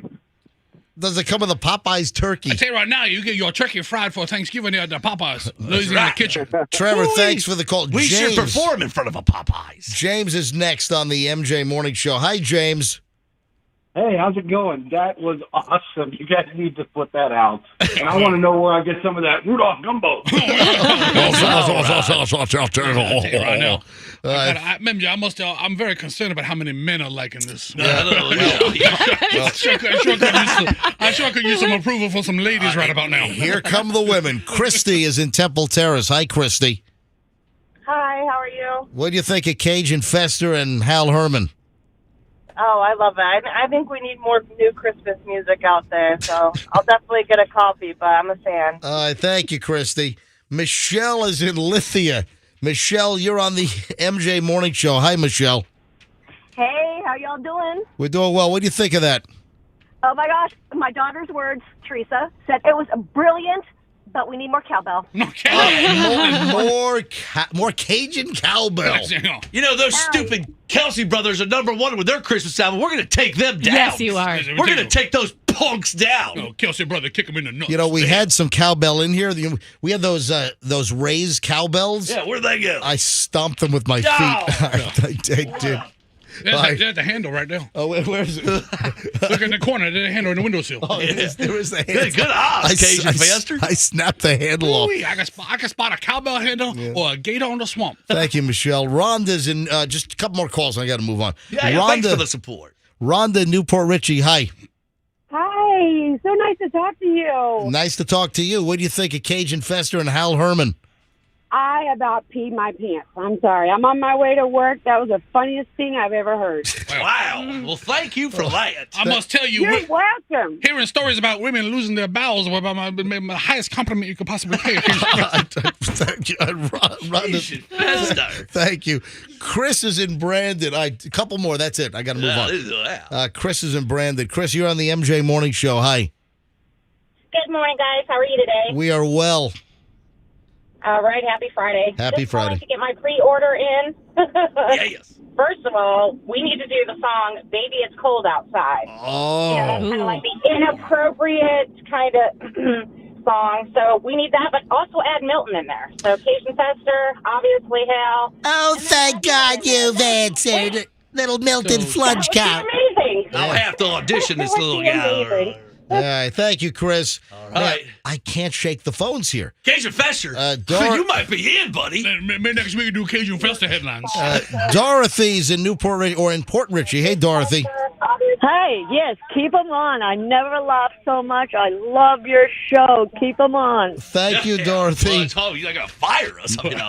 Nico's in Carrollwood. Nico, MJ Morning Show. Hi. Nico, you there? I don't hear Nico. Nico. Hello, Nico. All right, Nico. Hello. Yeah, Nico, go ahead. We need more Hal Herman and Cajun Fester, and we need those Christmas times nonstop during Christmas break. Forget all those stations who play nonstop. Yeah. We need Hal Herman. Oh, yeah.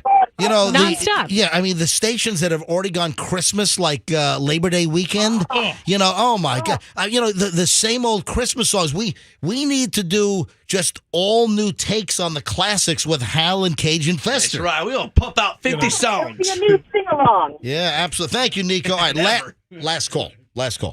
And don't forget, we got a dash cam to give away here in a minute. Ooh-wee. Nancy's in Bradenton. Hey, Nancy. Good morning. I just wanted to say, love Hal Herman. That was so cute. I'd like to hear him do Ran Over by... Reindeer. All right, listen, your radio's up. Yeah, shut all your right. radio down. Listen, thank you, Nancy. That's all the list. I just found out. I just got a call from somebody who would like to audition Who's that? with Hal. How do you say Christmas carols? And who is that? Hilaria Baldwin. And Ilaria would like to do Christmas carol. Oh, no, she can do Feliz Navidad. How do you say? How'd you say Christmas? How you say Christmas in English? Feliz Navidad. Yes. Come say this in yes, your country. Well, we'll work on that. And I want to say, Cajun Fester, you are in. You're on the out. Yeah, well, let me tell you something here. I think we might have a hit on our hands, folks. Well, listen, guys, you have your work cut out for you. Let's go. I'm available any day except Saturdays because that's the day Tigers play. Of course. Go Tigers. All right, guys, have a good one. All right, Hal. All right, 8:27 at the MJ Morning Show. So we got a dash cam to give away in a few minutes. Also, heads up, folks, we're giving away 20 laptop computers next. So not next week, not Thanksgiving week, but the week after, beginning on Monday, November 27th, we're teaming up again with Don the IT Guy from DonTheITGuy.com. Of course, it's Team Logic IT St. Pete for all of your business IT needs. If you're a business and you need IT work, get a hold of DonTheITGuy.com. And I got 20 Microsoft Surface laptops. Now, we've given away 60 tablets. We've given away the Surface Pros, 60 of them last year. Now we're going to give away the laptops. These are nice. Intel i5s, 512 solid-state drives. These are nice laptop computers, and we'll give these away, 20 of them beginning the week after Thanksgiving, 6 a.m., 7, 8, 9 o'clock, every hour, Monday through Friday, the week of the 27th. So 27, 28, 29, 30, and December 1st is a Friday. And we're going to give away 20 laptops. We're probably going to do that with, laptop tag, where we'll give away the first one to a caller Monday morning, the 27th, and then you got to know the name of the previous winner and be the right caller. And that's going to be very, very exciting coming up. Hey, on a very kind of serious kind of note, the news broke yesterday, kind of a shocker, that Sean P. Diddy, Puff Daddy, whatever the hell he's called, Combs, has been accused of rape and physical abuse over a decade by singer Cassie. I'm shocked at this information. I was going to say, how does he feel about this? My God. I don't know that I've ever heard of Cassie. I mean, I've heard of her. Is she in a band or in a group? She was a pop singer back in the day. Okay. She was under his tutelage. Okay. Mm-hmm. Yeah, like signed to one of his labels. Let me give you the details here. This was really kind of a shocker. Sean Diddy Combs was accused yesterday of rape and repeated physical abuse for over a decade by Cassie, an R&B singer once signed to his label. According to this lawsuit, which is a total bombshell, came out of nowhere yesterday. The suit was filed in Manhattan Federal Court, alleging that the legendary music producer and rapper trafficked, raped, viciously beat Cassie, whose real name is Cassandra Ventura, starting in 2005, and happened up until 2018. Among the allegations, Ventura, 37, claims that Combs, 54, regularly fed her drugs and alcohol, forced her to have sex with male prostitutes while he filmed the encounters, and blew up the car of a man he learned was romantically interested. What? Accusing Sean P. Diddy Combs of having some guy's car blowed up? This is like R. Kelly meets Scarface. Or the Unabomber. Or I don't. Casino. My God. This just came out of nowhere. I mean, what a shocker. After years in silence and darkness, I'm finally ready to tell my story and to speak up on behalf of myself and for the benefit of other women who face violence and abuse in their relationships. This is a statement from Cassie announcing this whole massive list of allegations. With the expiration of the New York's Adult Survivors Act fast approaching, it became clear that this was an opportunity to speak up about the trauma I've experienced and that I will be recovering from for the rest of my life. Combs' attorney, so Sean P. Diddy Combs' attorney, he also said, I'm shocked at this information. All right, so let's make this clear. Diddy, even though he doesn't come up with music anymore, he is still one of the most influential moguls in the industry. Massive. He carries a lot of weight producing his record labels. He is a billionaire. I met him at a party one time. I'm shocked at that information. I'm shocked at this information. Roxanne was at a party with P. Diddy. I'm shocked at this information. Yeah, Combs' attorney is Ben Brafman, denied the allegations in a statement to the New York Times, saying Mr. Combs vehemently denies these offensive and outrageous allegations. For the past 6 months, here it comes, because I was just about to say before I got to this, all right, did she try to settle and ask for money? And listen, I'm not saying that P. Diddy's innocent. I'm not saying that I don't know. She's making some heavy-duty allegations, and frankly, I don't know what the truth is. She could be 100% accurate. But what the attorney for P. Diddy, Sean Combs, is saying, Mr. Combs vehemently denies these offensive and outrageous allegations. For the past 6 months, Mr. Combs has been subjected to Ms. Ventura's persistent demand of $30 million under the threat of writing a damaging book about their relationship, which was unequivocally rejected as blatant blackmail. That's extortion, sucker.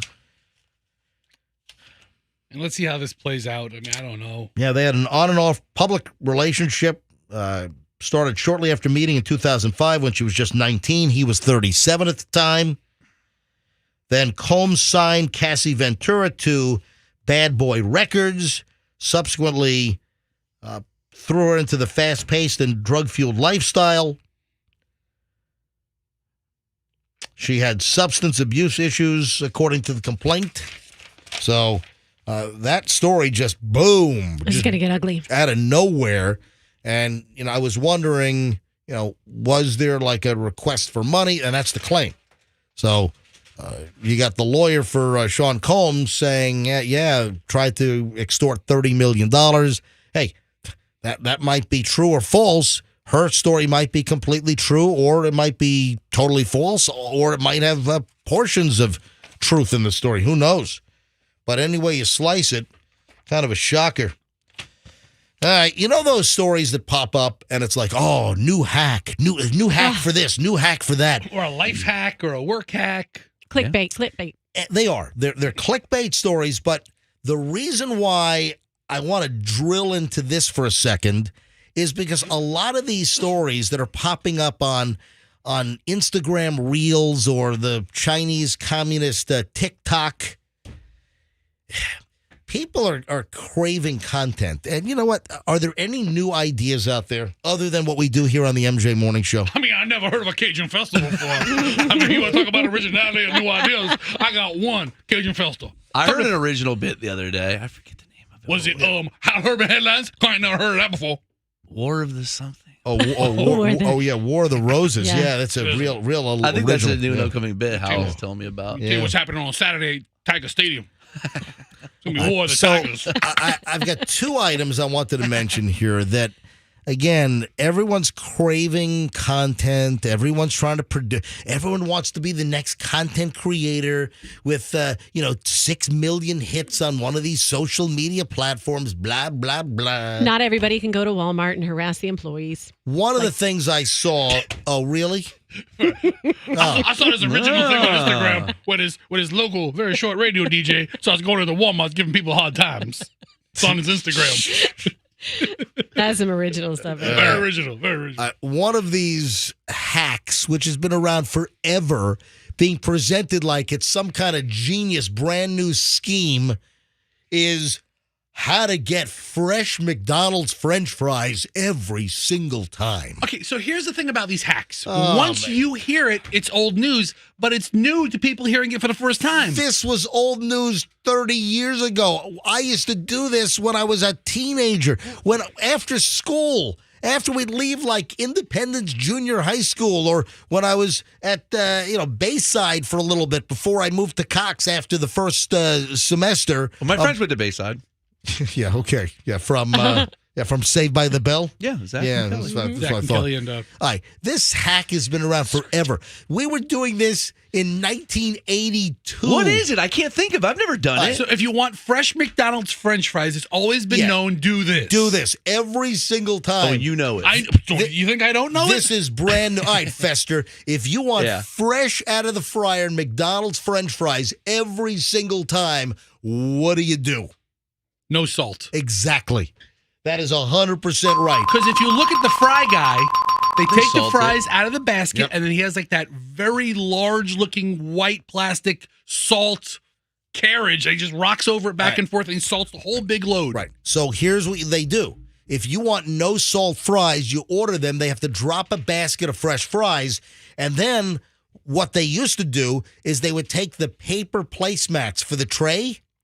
Do they still use the paper placemats, or do they stop using those? On the trays, They used to have they still do. They used to put a paper place when you ate in at McDonald's, paper placemat. They would grab a couple of those and drop them into the French fry bin.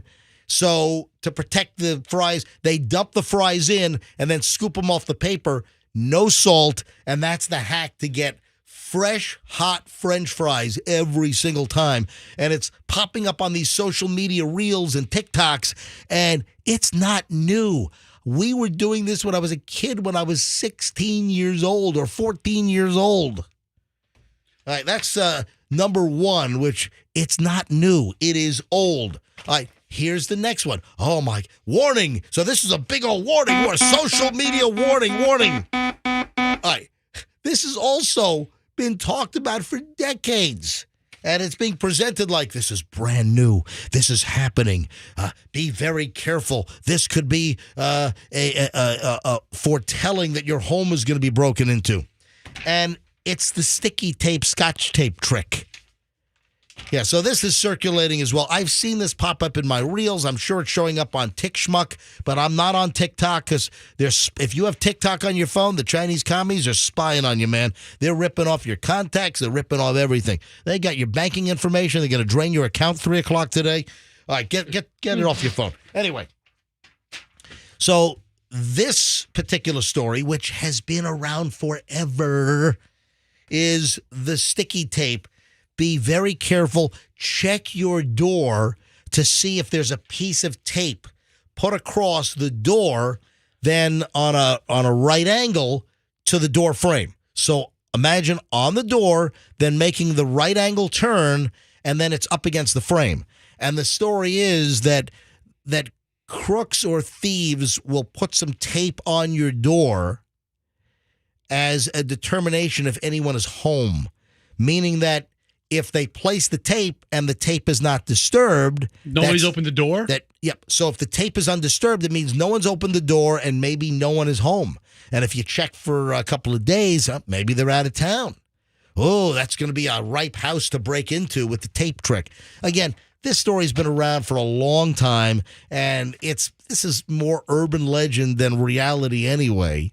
But all these everyone's trying to get clickbait. Everyone wants to be, TikTok or Instagram famous, and everyone wants to have some spectacular reel that takes off and millions of views and blah, blah, blah. And it's just a lot of recycled content is being put forth as new. And I'm like, I saw that 30 years ago. Yeah, but there's so many people out there, so many new people to this consumption. It might be new to somebody. So you're jumping on the old NBC promo? If you haven't seen it, it's new to you.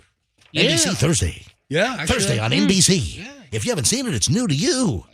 Yeah. Monica and Chandler. Too soon. Too soon. NBC Thursday. Must see TV. If you haven't seen it, it's new to you. Yeah, buy a hot tub. Yeah. Oh, listen to this. What? Obnoxious.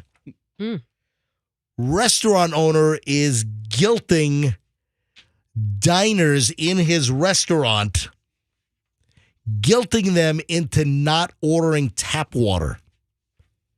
All right, think about this.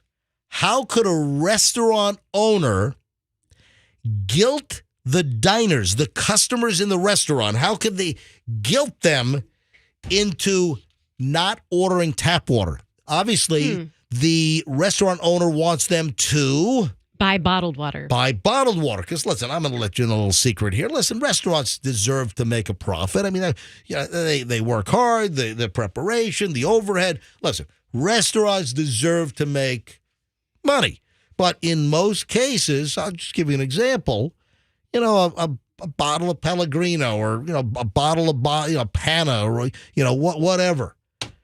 Bottled water, if you get like a 750 or a 1 liter bottle, in a restaurant, essentially that's going to cost the restaurant, $1.75, $2. Bottled water prices they have gone up, with the whole, pandemic and just the inflationary issue going on. But let's say for a second, the bottle of water costs them $1.90, $2. A lot of the restaurants have them on the menu for, $7, $8. I mean, that is significant, because most restaurants, they try to operate on food costs being no more than 30%. And bottled water, and listen, the bar or alcohol at a restaurant, that's the biggest profit center. So the most profit can be made on like bottled water or like drinks, bottles of wine. A lot of times wine is tripled in price from what you can get it at a store on. So this is what this restaurant owner is doing. Can I have a guess? Go ahead. Okay. I was reading a story the other day about tap water and that it's the worst thing you can put in your body, according to the guy who helped Dana White lose all this weight. So maybe the restaurant owners are telling parents who allow their children to drink the tap water, you're killing your children. Wow. I have no idea where you just dragged my body. Well, if you listen to the words coming out of my mouth, then you would understand. Right. It's bad for you. So they're guilting the customers by saying tap water is bad for you. So if tap water is bad for you, wouldn't this be like everywhere? Here is a restaurant. Oh, tap water is not bad for you. According to this trainer, I sent you the story the other day. Just because one guy says it. I'm not saying it's true. I'm saying according to a trainer, tap water is the worst thing you can put in your body. It is not the worst thing you can put in your body. And it just sounds like he's trying to come up with some gimmick. All right, so I believe you, Roxanne. Thank you. I mean, I believe you too, but wow. This restaurant owner printed on the menu. The restaurant owner on the menu, he has a section surrounded by like a box. Just tap water again? Yes, you can have just tap water, but please remember, we're running a restaurant, not a charity. Wink, wink. We need to make money. On the menu. He's not wrong. Yeah, but that's a little obnoxious, I go to a restaurant, I try to order a drink. And then you look, you say, oh my gosh. What do you order? You order an iced tea and then put 7 pounds of sugar in the damn thing. Listen, first of all. Or sweet and low, whatever you put in there. That is a fact. Yes. But still, you order a soft drink at a restaurant or an iced tea, it's still $3.50 or $4. Yeah. And you're like, then you get one and you realize, oh my God, I spent $20 just on drinks. Then you order tap water, you look like a cheapskate. It is 8:44 at the MJ Morning Show. What do you say we give away the next dash cam right now? Yes! Whoa. Would Cajun Fester like to give away the dash cam? Yeah, do it. Let me tell you something right now. Let me tell you what everybody needs. Hang on, do I have the touch tones? Let's play it. Yeah, let me see if I've got the touch tones so we can give these away. Hang on a minute. What's traffic like in Nolens? Yeah, hang on, man. I'm looking for the big. No, but dash cam will help if you're in a bad jam. I can't find them. Drive you right into the Mississippi River. Yeah, get it on dash cam, park your car in the middle of the big mud. All right, go ahead. I can't find the Q105 touch tones in here. Hang on, is this it right here? Oh! There we go. Cajun Festa, let's go give away the next dash cam. All right, now listen, here's your time here to win a dash cam off on the Kent Law Group. Thank you very much, my girlfriend, Stacey Kemp. Can you say Kemp Law Group properly? I say right here now, it's time to get your dash cam, courtesy of the Kemp Law Group. I'd like to personally thank my good friend, Stacey Kemp, and Rouge, and Green, and all y'all. Put a dash cam. It's now the Kemp Law Group. I know Yeah. it. Kemp Law Group. All right, so what call are we going to take? What year did LSU football win their last national championship? It was just done a couple years ago, wasn't it? Look, Roxanne, look that up for me. Because Joe Burrow won it with Coach. Whatever year that was. 2018? 2018. What, Andrew, you know it? What was it? 2018, 2019? So you want caller 2000? Oh, 19. So you want caller 2019? Caller 2019 in honor of NCAA football champion LSU Tigers.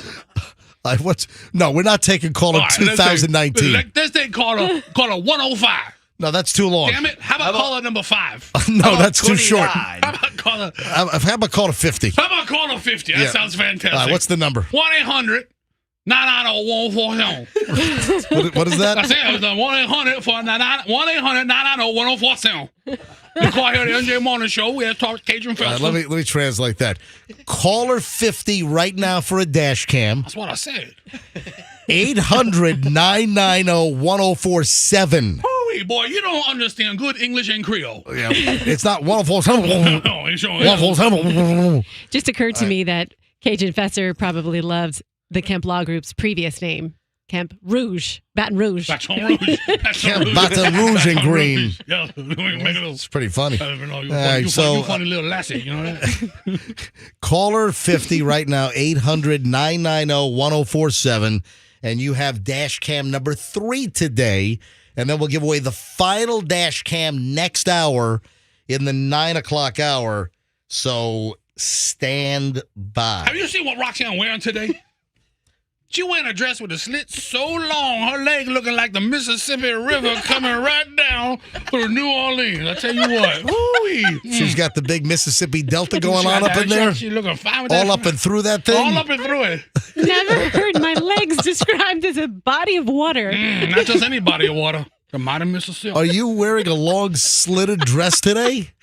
It's a high slitted dress, I think is the proper term. A high slitted dress. Not high enough to see the whole Mississippi Delta, but you get a good idea. Hey, Froggy, I have another warning for you. And guess what? Out of respect and courtesy, I did not do this at 7:30 when your kids were in the car. Well, thank you. Your kids are safely ensconced in their Hillsborough County Public School classrooms right now. That's right. So I'm doing this story now. So at 7:30, the story, you thought I was going like medical marijuana and pot smoking and all that crap, except no. I had the warning about be careful with your English bulldog because I don't want your dog to get kidnapped because, again, I had another story about, dogs being kidnapped, these English bulldogs. Now, this has to do with, the whole cannabis thing. Cool. All right. I'm excited. How would you like to be banned from a Carnival cruise for life? What do you have to do to get banned from Carnival? I'll tell you right now. Carnival bans a cruise passenger for life after finding CBD gummies in luggage. What? Really? Dude, I'm not into the whole CBD thing. I'm not into the medical marijuana. I'm not into the edibles. I'm not into the recreational marijuana. I'm not a recreational drug user. I never have been, never will be. I've never tried recreational drugs. I've never even smoked a joint in my life. I haven't snorted a line of coke. Right. I haven't done perks. What about angel dust? I haven't dropped angel dust. I haven't done bars of Zanny. What about Monica? I haven't done any Monica. All right. Now, Carnival Cruise Lines has banned a passenger for life after finding CBD gummies. Melinda Van Veldhuizen, 42, was stopped by security before boarding the Carnival Horizon in Miami. Her attorney, Darren Stabinski, told USA Today that the Dallas-based nurse practitioner and chiropractor said she was originally flagged after an X-ray found metal nail clippers in her luggage. Security later detected a sealed pack of gummies. I was freaking out because I didn't even have a parking ticket. I follow the rules. CBD is not illegal. Yeah, so not. Why would they freak out? I brought a whole damn vape pen with me on my Disney cruise. I mean, then nobody cares. The traveler sailed with Carnival in the past, said that she was detained for hours and denied boarding. That's ridiculous. Van Veldhuizen later received a letter notifying her that she'd been banned from future Carnival cruises for life. Van Veldhuizen sounds like too much of a hoity-toity name to even travel on Carnival, right? No, it's the Van Veldhuizens. Van Veldhuizens. What are the Van Veldhuizens? I've been on some cruises that stop in Jamaica, and Yeah, right? guess what? Guess what's coming back to the boat Oh, with yeah. I? So it read, this decision was based on your actions on the current cruise, which were a violation of the ship rules, interfering with the safety and or enjoyment of other guests on the ship or cause harm to Carnival. What? She was also told she still had to pay nearly half. Hang on a second. She was told that she still had to pay her nearly $1,700 cruise fare, and for her 2 sons and husband who were set to sail. And they all later they did offer a refund for portions of the booking. That's one of the craziest things I've ever heard. Everybody's drunk and high on Carnival. What is going on? And it's CBD stuff. It's not even. I know. So, but the deal is that Carnival does not allow CBD on its ships. While certain CBD products used for medicinal purposes may be legal in the U.S., they are not legal in all ports that we visit. Therefore, they're considered prohibited items. Okay. So, folks, heads up. You could be thrown out of the ship, thrown off, not allowed to board, and then banned from Carnival for life. If you've got some CBD gummies. But you can get that all-day drinking pass and just get hammered. Just get knocked out drunk. Get in a fist fight with somebody. That's fine. Yeah, apparently so. Hi, good morning, MJ Morning Show. Who is this? My name is Tammy. Tammy, my name is MJ. Ooh. Hi, MJ. How are you? We are well. Tammy, why are you calling the MJ Morning Show right now? For the dash cam? Would you like a dash cam? Yes, I would. Tammy, you're caller 50. You win. Great. Thank you so much. Tammy, where are you calling from? St. Pete. All right, Tammy in St. Pete, congratulations. You just got the second to last dash cam from the MJ Morning Show and the Kemp Law Group. Woo-hoo. Thank you very much. Well, who else is in the car with you? My husband, What's your husband's name? Carl. Carl? Yes. Carl got $50. What's that? Well, a little Breakfast Club reference. All right, hey, anyway, so Carl and Tammy, congratulations. You got the dash cam to capture the maniacs on the Tampa Bay roads. I'm going to put you on hold. Andrew's going to get all your information, and you guys can get your butts down here today and pick this sucker up. All right. All right. Thank you. Hey, thanks for listening, guys. All right, look at that. Another happy caller. Caller 50 just won. The final dash cam is coming up next hour. The final one is on the way on the MJ Morning Show here on Q105. All right, I got a lot to cover. Speaking of marijuana, this breaking news. This is earth-shattering. When I saw this regarding marijuana, I said, are you kidding me? This has got to be fake news. This has got to be Hal Herman fake news. Big marijuana breaking news coming up. You got to hear this and who's involved. Also, do you know about the pandemic skip? Yeah, pandemic skip with the whole COVID pandemic thing. This is interesting. I want to know if you agree or you disagree. And that's all coming up in just a bit. All right, I can't even scratch the surface. Final hour, busy hour coming up next on the MJ Morning Show here on Q105. Stand by. Now, if you would like the best deal...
I am shocked. I'm absolutely shocked, I say. It is 9:04 at the MJ Morning Show. Here we are. It's the final hour this week on the MJ Morning Show. We'll give look at that slit up your side. Roxanne, what is the She's worn that dress a bunch. I've never seen. Well, listen, I don't really stare at Roxanne's fashions, not to mention the line of sight in the studio is so bad, I barely can see, everyone's eyes, let alone lovely their today. legs. Thank you. She looks as beautiful as ever. No, listen, I'm not saying anything otherwise. I'm just saying that I was able to, through the cracks in the monitors as you walked by, I was able to see a little just, leg. Whoopsie-doo. Leg up to your neck is what I just saw. Just one of them. Yeah, Not showing both legs. It's just one leg up to your neck. Yeah. Bester, did you tell MJ how many texts you got about our performance? Hold on, I'm chewing.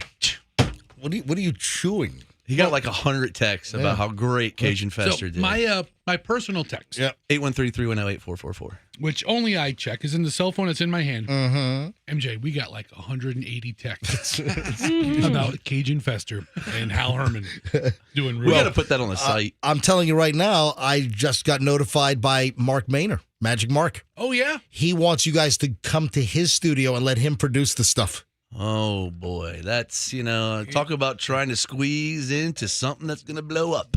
Well, hold on, guys. He's a professional mixmeister, okay? Yeah, he's a professional, yeah. Yeah, and he's got a real studio. It would save us a lot of edit time. That's true. Why don't you guys put together the material and you go up to, hey, I'll call him right now.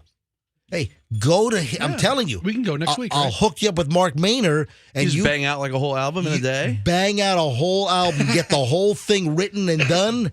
Cajun Fester. Written? We're just going to sing the song. It goes to write. And Hal Herman. Yeah, first of all, nothing is going to be written on this. It's all off. I'll get you Mark's number. I'm telling you, let him produce the album. All right, we do need a good producer. Yeah. Now that he's doing the editing, we can do the 12 Days of Christmas like I told you. Oh, God. Don't forget about my audition. Prospero año y felicidad. We might give Hilaria. Yeah, maybe I'll talk to Hal. And then at least one track featuring Hilaria Baldwin. It's not really up to Froggy. It's up to Hal, so sorry. All right, so we've got a busy hour this hour. I have the final dash cam to give away. We have Bryan Adams tickets to give away for Bryan Adams at the Amway Center in Orlando in March. I'm a big Bryan Adams fan. I just wish it was a little closer. But, hey, it's, why can't Bryan play Emily? Why couldn't that Canadian, why couldn't he get his butt over here? God, why do you got to call? I mean, sounds a little Canadian. No, listen, I like Bryan Adams. Canadianist. Big Bryan Adams fan. I mean, even if he played the Lakeland Civic Center, that would have been. Hey, is that rule still in effect on Canadian radio? What, you can't make fun of Canadians? No. There was a time where, like, on Canadian radio, like a very high percentage of music played on Canadian radio stations had to be Canadian singers. Even if they didn't have enough good Canadian singers, the music had to be Canadian. What? So, yeah, it's true. It's like 40%. Or what? Andrew, do you remember what it was? I don't remember the percentage, but it's not just Canadian singers produced in Canada. So Bryan wouldn't count if it was produced in America. What? So, yeah. Canada's stupid. This is true. Canadian radio stations had a rule. I thought it was just Canadian singers. Here, I have it. All right, what does it say? It says English and French language stations must ensure that at least 35% of popular music they broadcast each week is Canadian content. So that means recorded and produced in Canada. Between 6 a.m. and 6 p.m. Monday through Friday. Look at that. That is so dumb. Yeah, I think they might have lowered it. I thought it was even greater at one point than 35%. A lot of Nickelback, right? Aren't they? Well, they're not produced in Calgary. Got a lot of Celine Dion, right? French Canadian from Quebec. Not Celine even Weekends. Listen, all these. And now the Mont Tremblant singers. It's all these people who leave Canada aren't producing their music.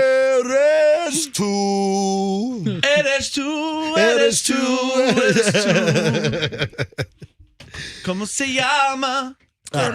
I am absolutely shocked. Now, Roxanne, you seem to indicate that you knew where I was headed with this. Oh, I know. It is shocking. I think I know what happened. You do? And okay, you rubes are falling for it. I think I know what happened too, because it doesn't seem plausible for this to. Yeah. Is it? Is that it? What was that? That was an audio clue that I don't know. Is that a song? Yes. Yeah. Right there. I was doing that. That's it. Okay, I didn't pick up on that, but yes. Good ball. I want one of those mouth tubes. Wow. Dog it, dog. Oh, the ball. So, breaking news yesterday. Is this real or is this some publicity fake stunt? Snoop Dogg says he's given up the marijuana. He's given up the weed. He said he gave up smoke. That's what he said. Okay. He's given up smoking after years of marijuana use. Snoop Dogg's real name is Calvin Broadus, and he asked fans on social media to respect his privacy. Is this real? Is he serious? Is this just a joke? Okay, so just because you give up smoking weed, which is probably the least healthy way to ingest anything, he could be doing gummies. Yeah, isn't that what isn't that what you're thinking? So last week, I don't know. Last week he closed a worldwide deal, a North American deal. Yep. For his vapes and gummies. Yeah, so there you go. So he's going to say, I'm stop smoking, move to my gummies. Yeah, this is a stunt. Yeah. It just happened last week. Yeah. So big weed enthusiast Snoop Dogg announced yesterday he's giving up smoking. Did not specify what kind of smoke he's quitting. Do we even know if he's telling the truth? Is he serious? With what information that I just heard from Froggy, it sounds like it's just like a publicity stunt to jumpstart whatever new cannabis or infused gummy product that he's getting behind. But the only thing is that he was like talking about his grandkids. Like, I need to do it for my grandkids. I need to. I think he needs to do it for his wallet. Right. I mean, that's kind of weird to say, oh, it's for the kids when it's probably just for business. It's for Jerry's kids. Yeah. He's giving up weed for Jerry's These kids. gummies look good. Anybody who stops smoking for any reason, you got to support that. I mean, ingesting smoke into your lungs day after day. I think spliffs for all of Jerry's kids. What do you think? I'll take one, Jerry. They would have chilled out a little bit, yeah. And get a whole bunch of Jerry's pills as well for the kids, All right, moving along. The pandemic skip. You agree with this? Pandemic skip. I don't even know what you're talking about. There is a theory that because of the COVID-19 outbreak, that whatever age you were before the outbreak, when essentially the world shut down and schools closed, and that you got frozen there. So whatever age you are, pandemic skip, essentially, it's an explanation on why you feel 3 years younger. So the suggestion is because of the pandemic and how life changed and how we had a couple of years, they're saying 3. Nuts. Because I feel 30 years older. Yeah, I feel like that aged people. The global COVID-19 outbreak had such an effect on everyone's mental health.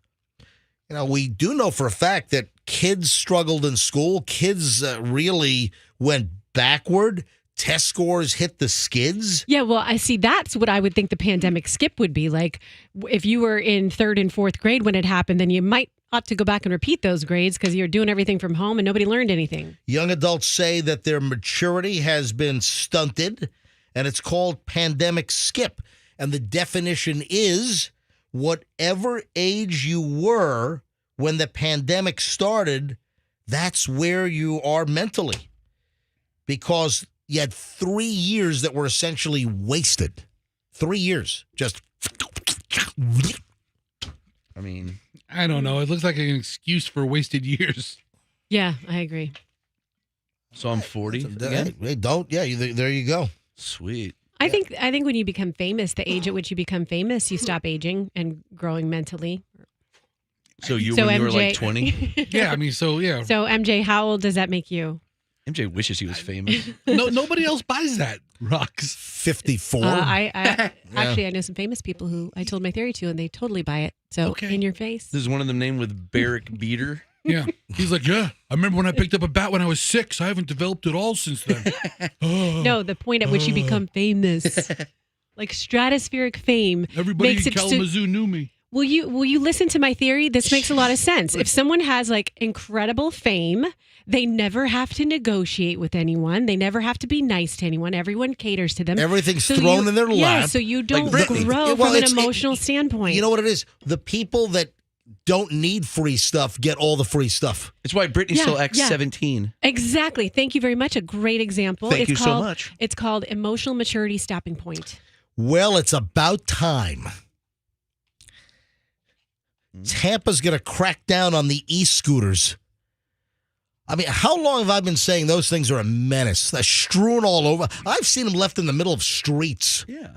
everywhere. I saw one parked on the side of an interstate once. Yeah. I mean, these things are crazy. Yeah, I mean, who was on I-275? I remember you took a picture or Yeah. something. You were rolling northbound on 275. You just went under I-4 at Malfunction Junction, and you've got that high concrete wall over on the right, and you saw like an e-scooter just parked on the side there. Who the hell was going through there on an e-scooter at 12 miles an hour? It just stopped right there. Yeah. So I told you the time I saw an accident. I saw, they have a trolley in Ybor City, and I was... Someone got run over by the trolley? No, they were riding their e-scooter, and the wheel... got stuck in the track. And then they got run over and cut in half. Okay, the trolley operator did not hit anybody, but the person went face first on that e-scooter. Oh, that's right, because the wheel got stuck and it got planted, and they went head over heels over those handlebar. Yes. Yes, I did. Yeah, it sounded like this, right? Oh, poor guy. Yeah, so Tampa City Council, they're pushing for changes, and part of it is that they're sick. I mean, I've been complaining about this for years. These e-scooters are just dumped wherever. It's a menace. They're a nuisance. It's a blight. It's like scooter COVID. They were so happy when they were going to roll it out. Oh, we're a modern city. We have scooters. How many scooters have been, how many have been fished out of the Hillsborough River downtown? It's got to be a couple of hundred of them already. I know that I've personally thrown 8 in there. How do you make money if you're a scooter company and they're throwing hundreds of just scooters over the bridge into the Hillsborough River? I mean, it's a hell of a business model. You'd be in the red for a while. Huh? I mean, come on. It's like your Hertz Rent card. People are just driving your cars off bridges. I mean, come on. Anyway, so they've been really prevalent, last 5 years probably? Scooters got big around here in 2017, 2018, somewhere around there. And it has not been I think, an easy situation. I mean, again, you just see them strewn. They just look haphazard, and they're left on sidewalks. They block places. It's a mess. Have you ever ridden one? Have you ever put your card in or gone on the app and ridden one? No. All you gotta do is check all of them, or check ones that you come across, and a lot of them still have juice in them. I thought they have to be activated by an app. Yeah, though, right. Well, back in the day in Indianapolis, we used to look for them on the way to a convention, and then we would always find a couple that had juice. Like people just left it before the time ran out. Yeah. So city officials in Tampa are going to tighten the rules. Once they actually go into effect, you're going to be, I guess, required to take the scooters to like designated areas. There's also going to be a bounty program. So if you find one, you can like cash in and get a reward. Is that like the luggage trolley at the airport? You get a quarter back. Do they still do that? I know my buddy used to do that. He used to drive his pickup truck around and pick them up and then turn them in and get a bunch of money. He would pick up like 50 of them. The smart carts at the airport? Yeah. Really? Yeah, it's a deal. There used to be, I don't know if they still do it, but used to get a little reward if you found the smart card at the airport. You just turned it in and it chucked a quarter at you. Oh yeah, I don't know.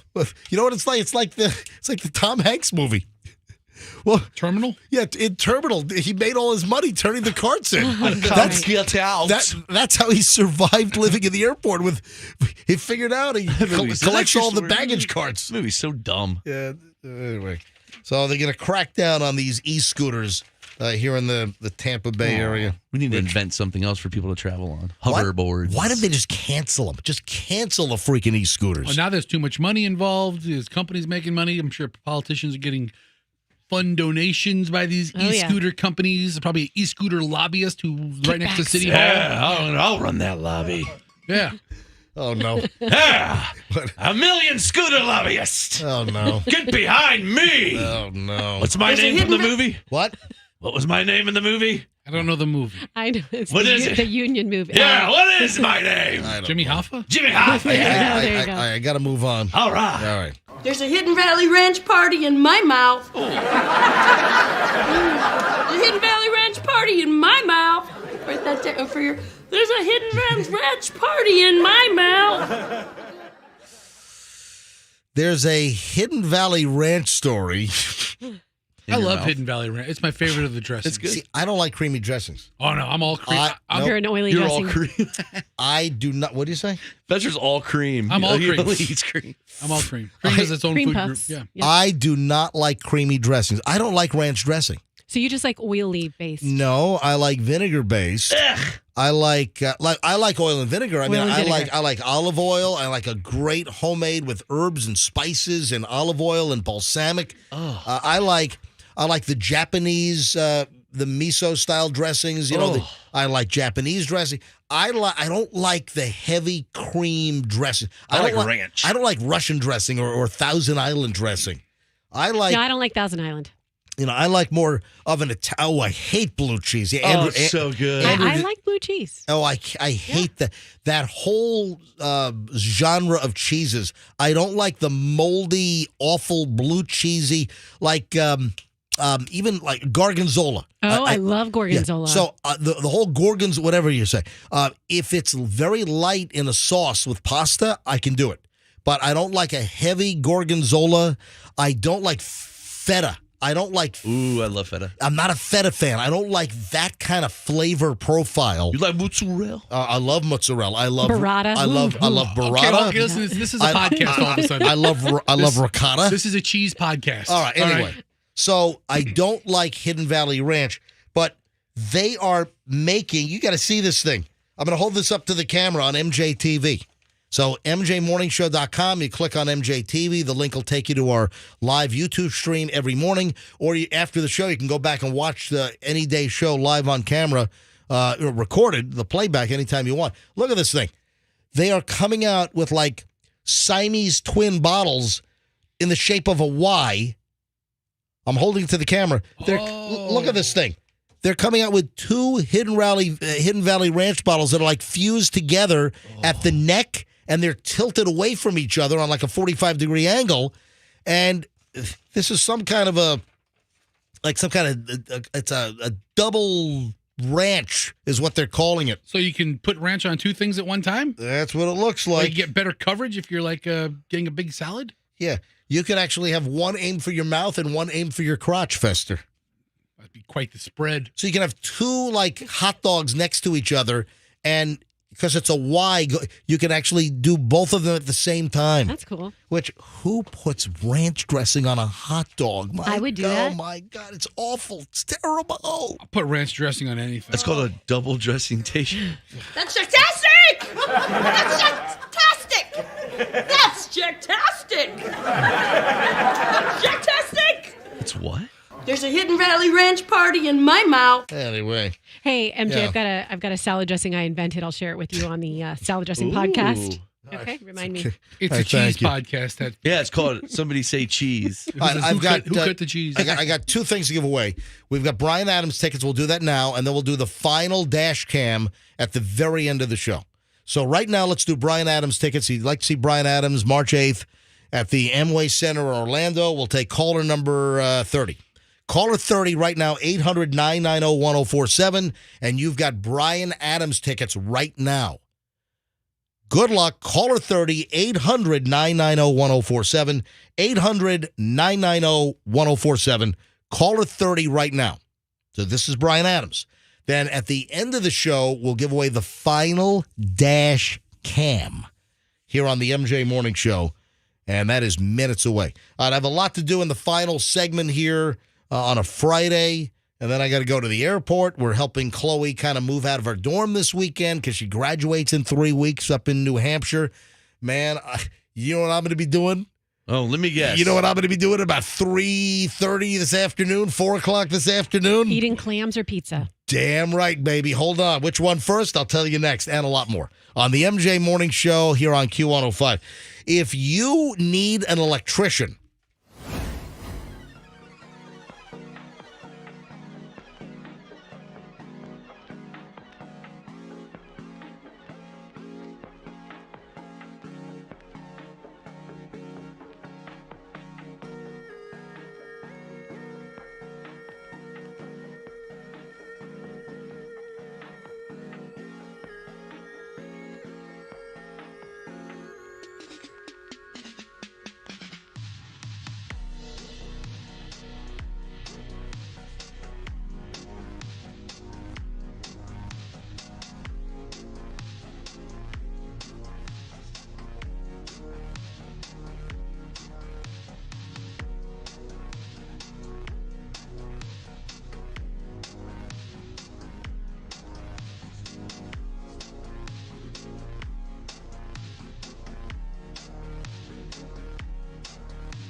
Is that correct? Your last trip in the caddy, just so you know. Last one in the caddy. I'm going to put a meter in the caddy. All right, so heading to Boston this morning. Yep. Chloe graduates UNH in a couple of weeks. I think December 13th or 14th, her last classes, and she's done. She graduates a whole semester early with a triple major. Very proud of her. Then she's going to determine what she's going to do. She's applying to teach English in Japan for a year, which is a great program there. That'd be cool. She'd love to do that. And then she wants to go to law school. But you know, a lot of law schools though are encouraging kids to take a gap year. So you graduate from your undergrad, and a lot of law schools are even encouraging you to take a little bit of time off before you go right into law school. Do you have to live in Japan to teach Japanese children English? No, you live in Peru. No, but can you do it online or something? I think going there is part of the experience. The immersion. You take a flight to Costa Rica and you teach English to Japanese kids. Do you think Cajun Fester stands a chance of teaching Creole and Bayou talk to Japanese children? Yes, you live in Japan for a whole year, Fester. So she's considering that. So we're flying up. Michelle and I are hitting a Delta flight here in a little bit up to Boston. Then we grab the rental car, and then we drive up to New Hampshire, and we'll see Chloe. But on the way up, I hope Michelle knows. Let me call Michelle here quickly. I hope she knows. Let me get Michelle on the line because it's going to be a twofer. I've eaten nothing today. I've eaten absolutely zero. We're leaving Boston Logan, and hey, you realize where we're going after we leave Boston Logan, right? We're driving straight up to Chloe. No. Please. I'm not stopping for those filthy, nasty, stinky things. Yes, we are. They're called prostitutes, Michelle. They're out of that moving car. No, Michelle, it's coming to an end. We're not going to be up there much. Like maybe never. This is my last chance to get these unbelievable fried whole belly clams. All right, so I'm making by yourself. All right, I'll eat them outside of the car. And first of all, they don't smell. This is ridiculous. Oh my gosh, they're the most atrocious smelling thing. They make me so nauseous. No, they do not. All right, so Oh, yes, they do. We're picking up the car at Boston Logan. We're going to drive first to Essex. We're going to go to JT Farnham's. All right, so we're going to JT Farnham's, and I'm going to get me a grilled cheese like you did the last I'll time. I'll get you grilled cheese. All right, I'm going to get a bucket of whole belly fried clams, and then we're going to go down the road from Essex, Mass. We're going to drive to Ipswich, and I'm going to go to the clam box and get another order of fried clams from the clam box. And then you're going to be enjoying my usual thing when I see you eat too much, right? The performance I do for you. Oh boy! All right, and then we're going to drive up to Kittery, Maine, and then I'm going to Bob's Clam Hut. God, how many clams are you going to eat? Oh, it's a clamtacular weekend coming up. Such a glutton. Gross. But listen, Chloe is one of the greatest things about Chloe going to school up in New Hampshire. That's the best thing, isn't it? And I'm not going to be going up there anymore, so I got to get my clams in. You can go anytime you want. Oh, really? By yourself? Did you buy a Clam Hut franchise? Open it here. You know that thing where you go like me, myself, and I? Yeah. You say me, myself, and I are going to go to get some clams. Oh, great. All right. Hey, I just want to let you know that we're stopping for clams. Someone's feisty today. Boo. Boo. You're so flamboyant. Voted down. Am I getting thumbs down? Boo. Yeah. Yep, I'm doing it in the closet right now. Boo with the thumbs down. I'll see you at the airport. Maybe you will. Maybe you won't. Oh, great. MJ. You're like, bleh. You should open a Now you made me want to vomit. Hang on. We were 1 and 2 for first class upgrade on Delta, and then some son of a snaked us out. Well, lots of people are snaking out there. we were 1 and 2. I buy regular economy seats, so I instantly get upgraded to Comfort Plus. And then Michelle and I, last night, we were number 1 and 2 for first class upgrade. Hang on, let me see here. Where's the cheapskate? Hang on, here's my boarding. Married to a cheapskate. All right, let me look at the upgrade standby list. Yeah, we're number 2 and 3 now, because LUB/S, that bastard bumped us out. And by the way, there are 0 seats left. So he might not even get it. But if people don't show up and that happens, but we're number 2, we're hanging at number 2 and 3 for first class upgrades on the Delta flight in a little bit. All right, sweetie. I'll see you at the airport. Maybe you'll get it and I won't, and then we can. No, if only one of us clears, I'll give it to you. No, I always give it to you. Because you know it. Everything I do it for you. Right. No. I'm getting sick just hearing this. Are you guys going to stop at clairvoyance in the switch?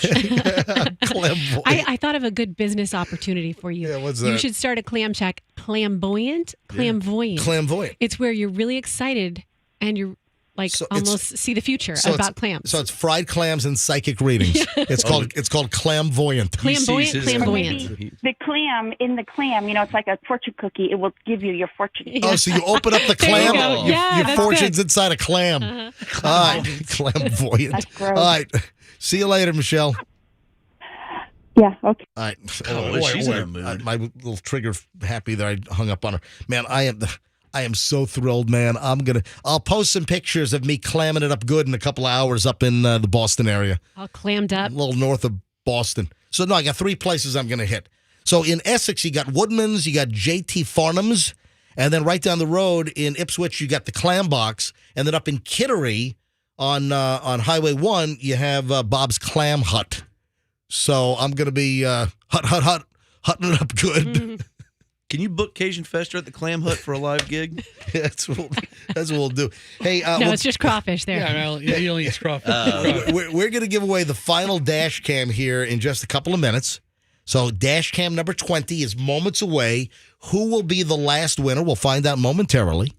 But remember, folks, not next week. Next week is Thanksgiving week. We're not doing it next week, but when we return on Monday the 27th. On Monday the 27th, we're giving away laptops every hour, every day. Don the IT guy, Team Logic IT, for all of your business IT needs. Get a hold of dontheitguy.com. And we've got Microsoft Surface laptops to give out. These are nice units. And we'll give away 20 of those 4 a day, every hour, 6 a.m., 7 a.m., 8 a.m., 9 a.m. on Monday, Tuesday, Wednesday, Thursday, Friday, the week of the 27th. So 27, 28, 29, 30, and then December 1's a Friday. 20 laptops. Just keep listening, and it's going to be probably laptop tag, where we'll give away the first one at 6 a.m. on Monday the 27th to just a random caller, and then you got to know the name of the previous winner and be the right caller to win the next laptop. It's just like a game of telephone, just right down the line. Always know the last winner's name if you're the right caller, and you'll win. Simple as that. Hey, they just killed Dick Van Dyke. Oh, no. They've just murdered Dick Van Dyke. With a name like that, I feel he should have been killed a long time ago. What are you talking about? Jeez, Fester, what is wrong with you? How has he not been canceled? That is Why? the most offensive name ever. Because of Dick and Dyke? Yes. As the most offensive name ever. He had a whole show, the Dick Van Dyke Show. Really? I've heard of it. Talk about how far our society has come. And it's kind of funny because Dick and Dyke don't go together, really. It worked for Jerry. Listen, cancel Dick Van Dyke. All right. Well, listen, they just announced that CBS. Hey, Andrew, give me the CBS special music, please. I need the CBS special music. So they've just killed him. They have just People Magazined him. So CBS has just announced that they're celebrating Dick Van Dyke's 98th birthday with 98 years of magic, a Dick Van Dyke special, and he's going to die. It's like they put People Magazine put out the 100th anniversary issue for Betty White, and she died a couple of weeks before her 100th birthday. Jinx. Oh, no. Oh, my God. It's awful. Poor Dick. Terrible. And I love Dick. You're a big fan. You know what? Dick Van Dyke's a cool guy. I like the Dick Van Dyke Show. Mary Tyler Moore was so hot back then. I was a big fan of Mary Poppins. And the way he tripped over the ottoman. Right? You figure with all those physical falls, comedy. he would have some physical pain in his old I'm age. a chimney sweep, Mary Poppins. I'm going to draw chalk drawings on the floor. No, that's What are you not. looking for? That's what I want. All right, that's the one I want. All right, start it from the beginning and go. We previously had scheduled the Dick Van Dyke 98 Years of Magic special. However, Dick Van Dyke expired. No. So, I mean, I'm telling you, you jinx the guy. Not Dick. What are the chances that Dick Van Dyke's going to make it to 100 now that they've announced the CBS special? DVD will make it. I think they just killed the guy. Oh, great. What? Guess where you can watch the Dick Van Dyke Show for free? On the Playboy channel. I was going to say Peacock. But yeah, it's all over the place. It's on almost every streaming service for free. Oh, really? Yeah, Amazon Prime free, All Roku, right. Tubi. Anyway, I think we got to get out of here. Yeah, I think we do. Yeah, I got a lot of stuff I didn't get to, but we'll do it when we get back. Yeah. Kelsey is now a top trending dog name because of Travis. Kelsey Grammer? Yeah, no, because of Travis Kelsey and the whole Taylor Swift effect. These are my puppies, Kelsey and Lilith. Yes. Yeah. Kelsey is one of the top dog names. Isn't that great? Hey, did you see Joy Behar? You know, from The View? Yeah. What Joy about her? Behar, I guess, blasted Travis Kelsey. Travis Kelsey apparently made some kind of comment about ugly cheerleaders. Yeah, Was it a joke? There's a story right there. The View star Joy Behar bashes idiot Travis Kelsey for slamming ugly cheerleaders. Yeah, scroll up. What a jerk. Joy Behar had some choice words about Taylor Swift's rumored boyfriend, Travis Kelsey, yesterday on The View. The 81, she's 81? Joy Behar? My God. She's keeping it together. Yeah, she looks real hot. Yeah, not impressed by the Chiefs player and resurfaced tweets, which fans have dug up. Some tweets, including ones dating to 2010, when Kelsey was in his early 20s, have since been deleted by the champ, but critique the appearance of women. One reads, damn, the Clippers girls got to be some profanity here. And he's talking about, the Clippers girls, they don't make the Lakers because they all ugly. Travis! What has he said is terrible. He was young, man. That is awful. Listen, Travis has had a whole career of saying young, dumb man things. Oh, he's a young, handsome football star. I can't believe it. Yeah. Oh man, I got to. Shut this off. Shut the. We still have to do one. Shut it off. Yeah, I got to give away the dash cam. Yeah. And I got to get to the airport. All right, I'm going to miss my plane and my clams. Caller number 2, right? Caller number 1 right now. 800. No, Don't say that. Don't say that. no, I'm kidding. Caller number 105. No, I'm kidding. We'll go with caller number 35. I'll make it somewhat easy. Caller 35 right now. You'll win the final dash cam from the Kemp Law Group and the MJ Morning Show. Let's go. We got to hurry because I don't want to miss my flight. All right, caller 35 right now, 800-990-1047. 800-990-1047. If you're caller 35, you have the final dash cam. This is dash cam number 20. A very successful week of dash cam. And guess what? In a couple hours, I'm going to have dash clams. Yeah, right? Oh, yeah. On your rental car. I'm gonna have the container of whole belly fried clams In your whole belly. and they're gonna be on the dashboard. I'm gonna have dash clams coming up. Where'd your luggage go? It's been missing for like an hour. All right, stop it. I was gonna hide it, dude. That thing is heavy. What is in there? I got. You got 8 heads in that Do you thing? have your weights or something to make sure you Go do your feel export that. stuff? It is so. I can't believe you lugged that through the airport. It is pretty heavy. No, I've got. I've got our little guy in there. Oh, Your dog? gotcha. The dwarf? No, I know. No, I know. I've The got, dwarf. You got the midget in there? You got Shorty Shane in there and Dave the dwarf? Feels like Shorty Shade's in there because he couldn't afford a plane ticket. All right. Do we have caller 35 yet? I got to get out of here. All right. Yeah. How did I get so late here? I have no idea. You're gonna miss it. I hit the wrong thing there. That's the closer. All right. So let me grab caller 35. I think I'm about to get the signal, and then we'll shut things down here on the MJ Morning Show on a Friday. All right, Andrew, what are we up to? All right, he just took 34, so here it is, number 35, and it is this line ringing right here. Hi, good morning, MJ Morning Show. Who is this? Oh my gosh, it's Tina. Tina, oh my gosh, is right. I have been trying to call you all week. Tina, the last one, you're caller 35, you win. Oh my gosh, that's amazing. Thank you, MJ. Where are you calling from, Tina? I'm calling you from Clearwater Beach. Awesome. Where you live? I live here in Turpin. Oh, fantastic. All right, you got it. You have the final dash cam from the Kemp Law Group. This is a front and rear. This is a dual channel, high quality, full HD to keep track of the crazy drivers out there. So look at that. You've been trying all week long, and you get the final one. Absolutely. And I just have to say, please keep Hal and Cajun Fester. All right. See, that's why I bring that up. Yeah. If you want to see that performance, everybody go to Froggy MJ if Radio. If you guys make a CD, I will pay top dollar. All right, so we're going to put it, Froggy has it on your... Froggy MJ Radio. We got to go. Thank you, man. Congratulations. We'll put it on the big page as well.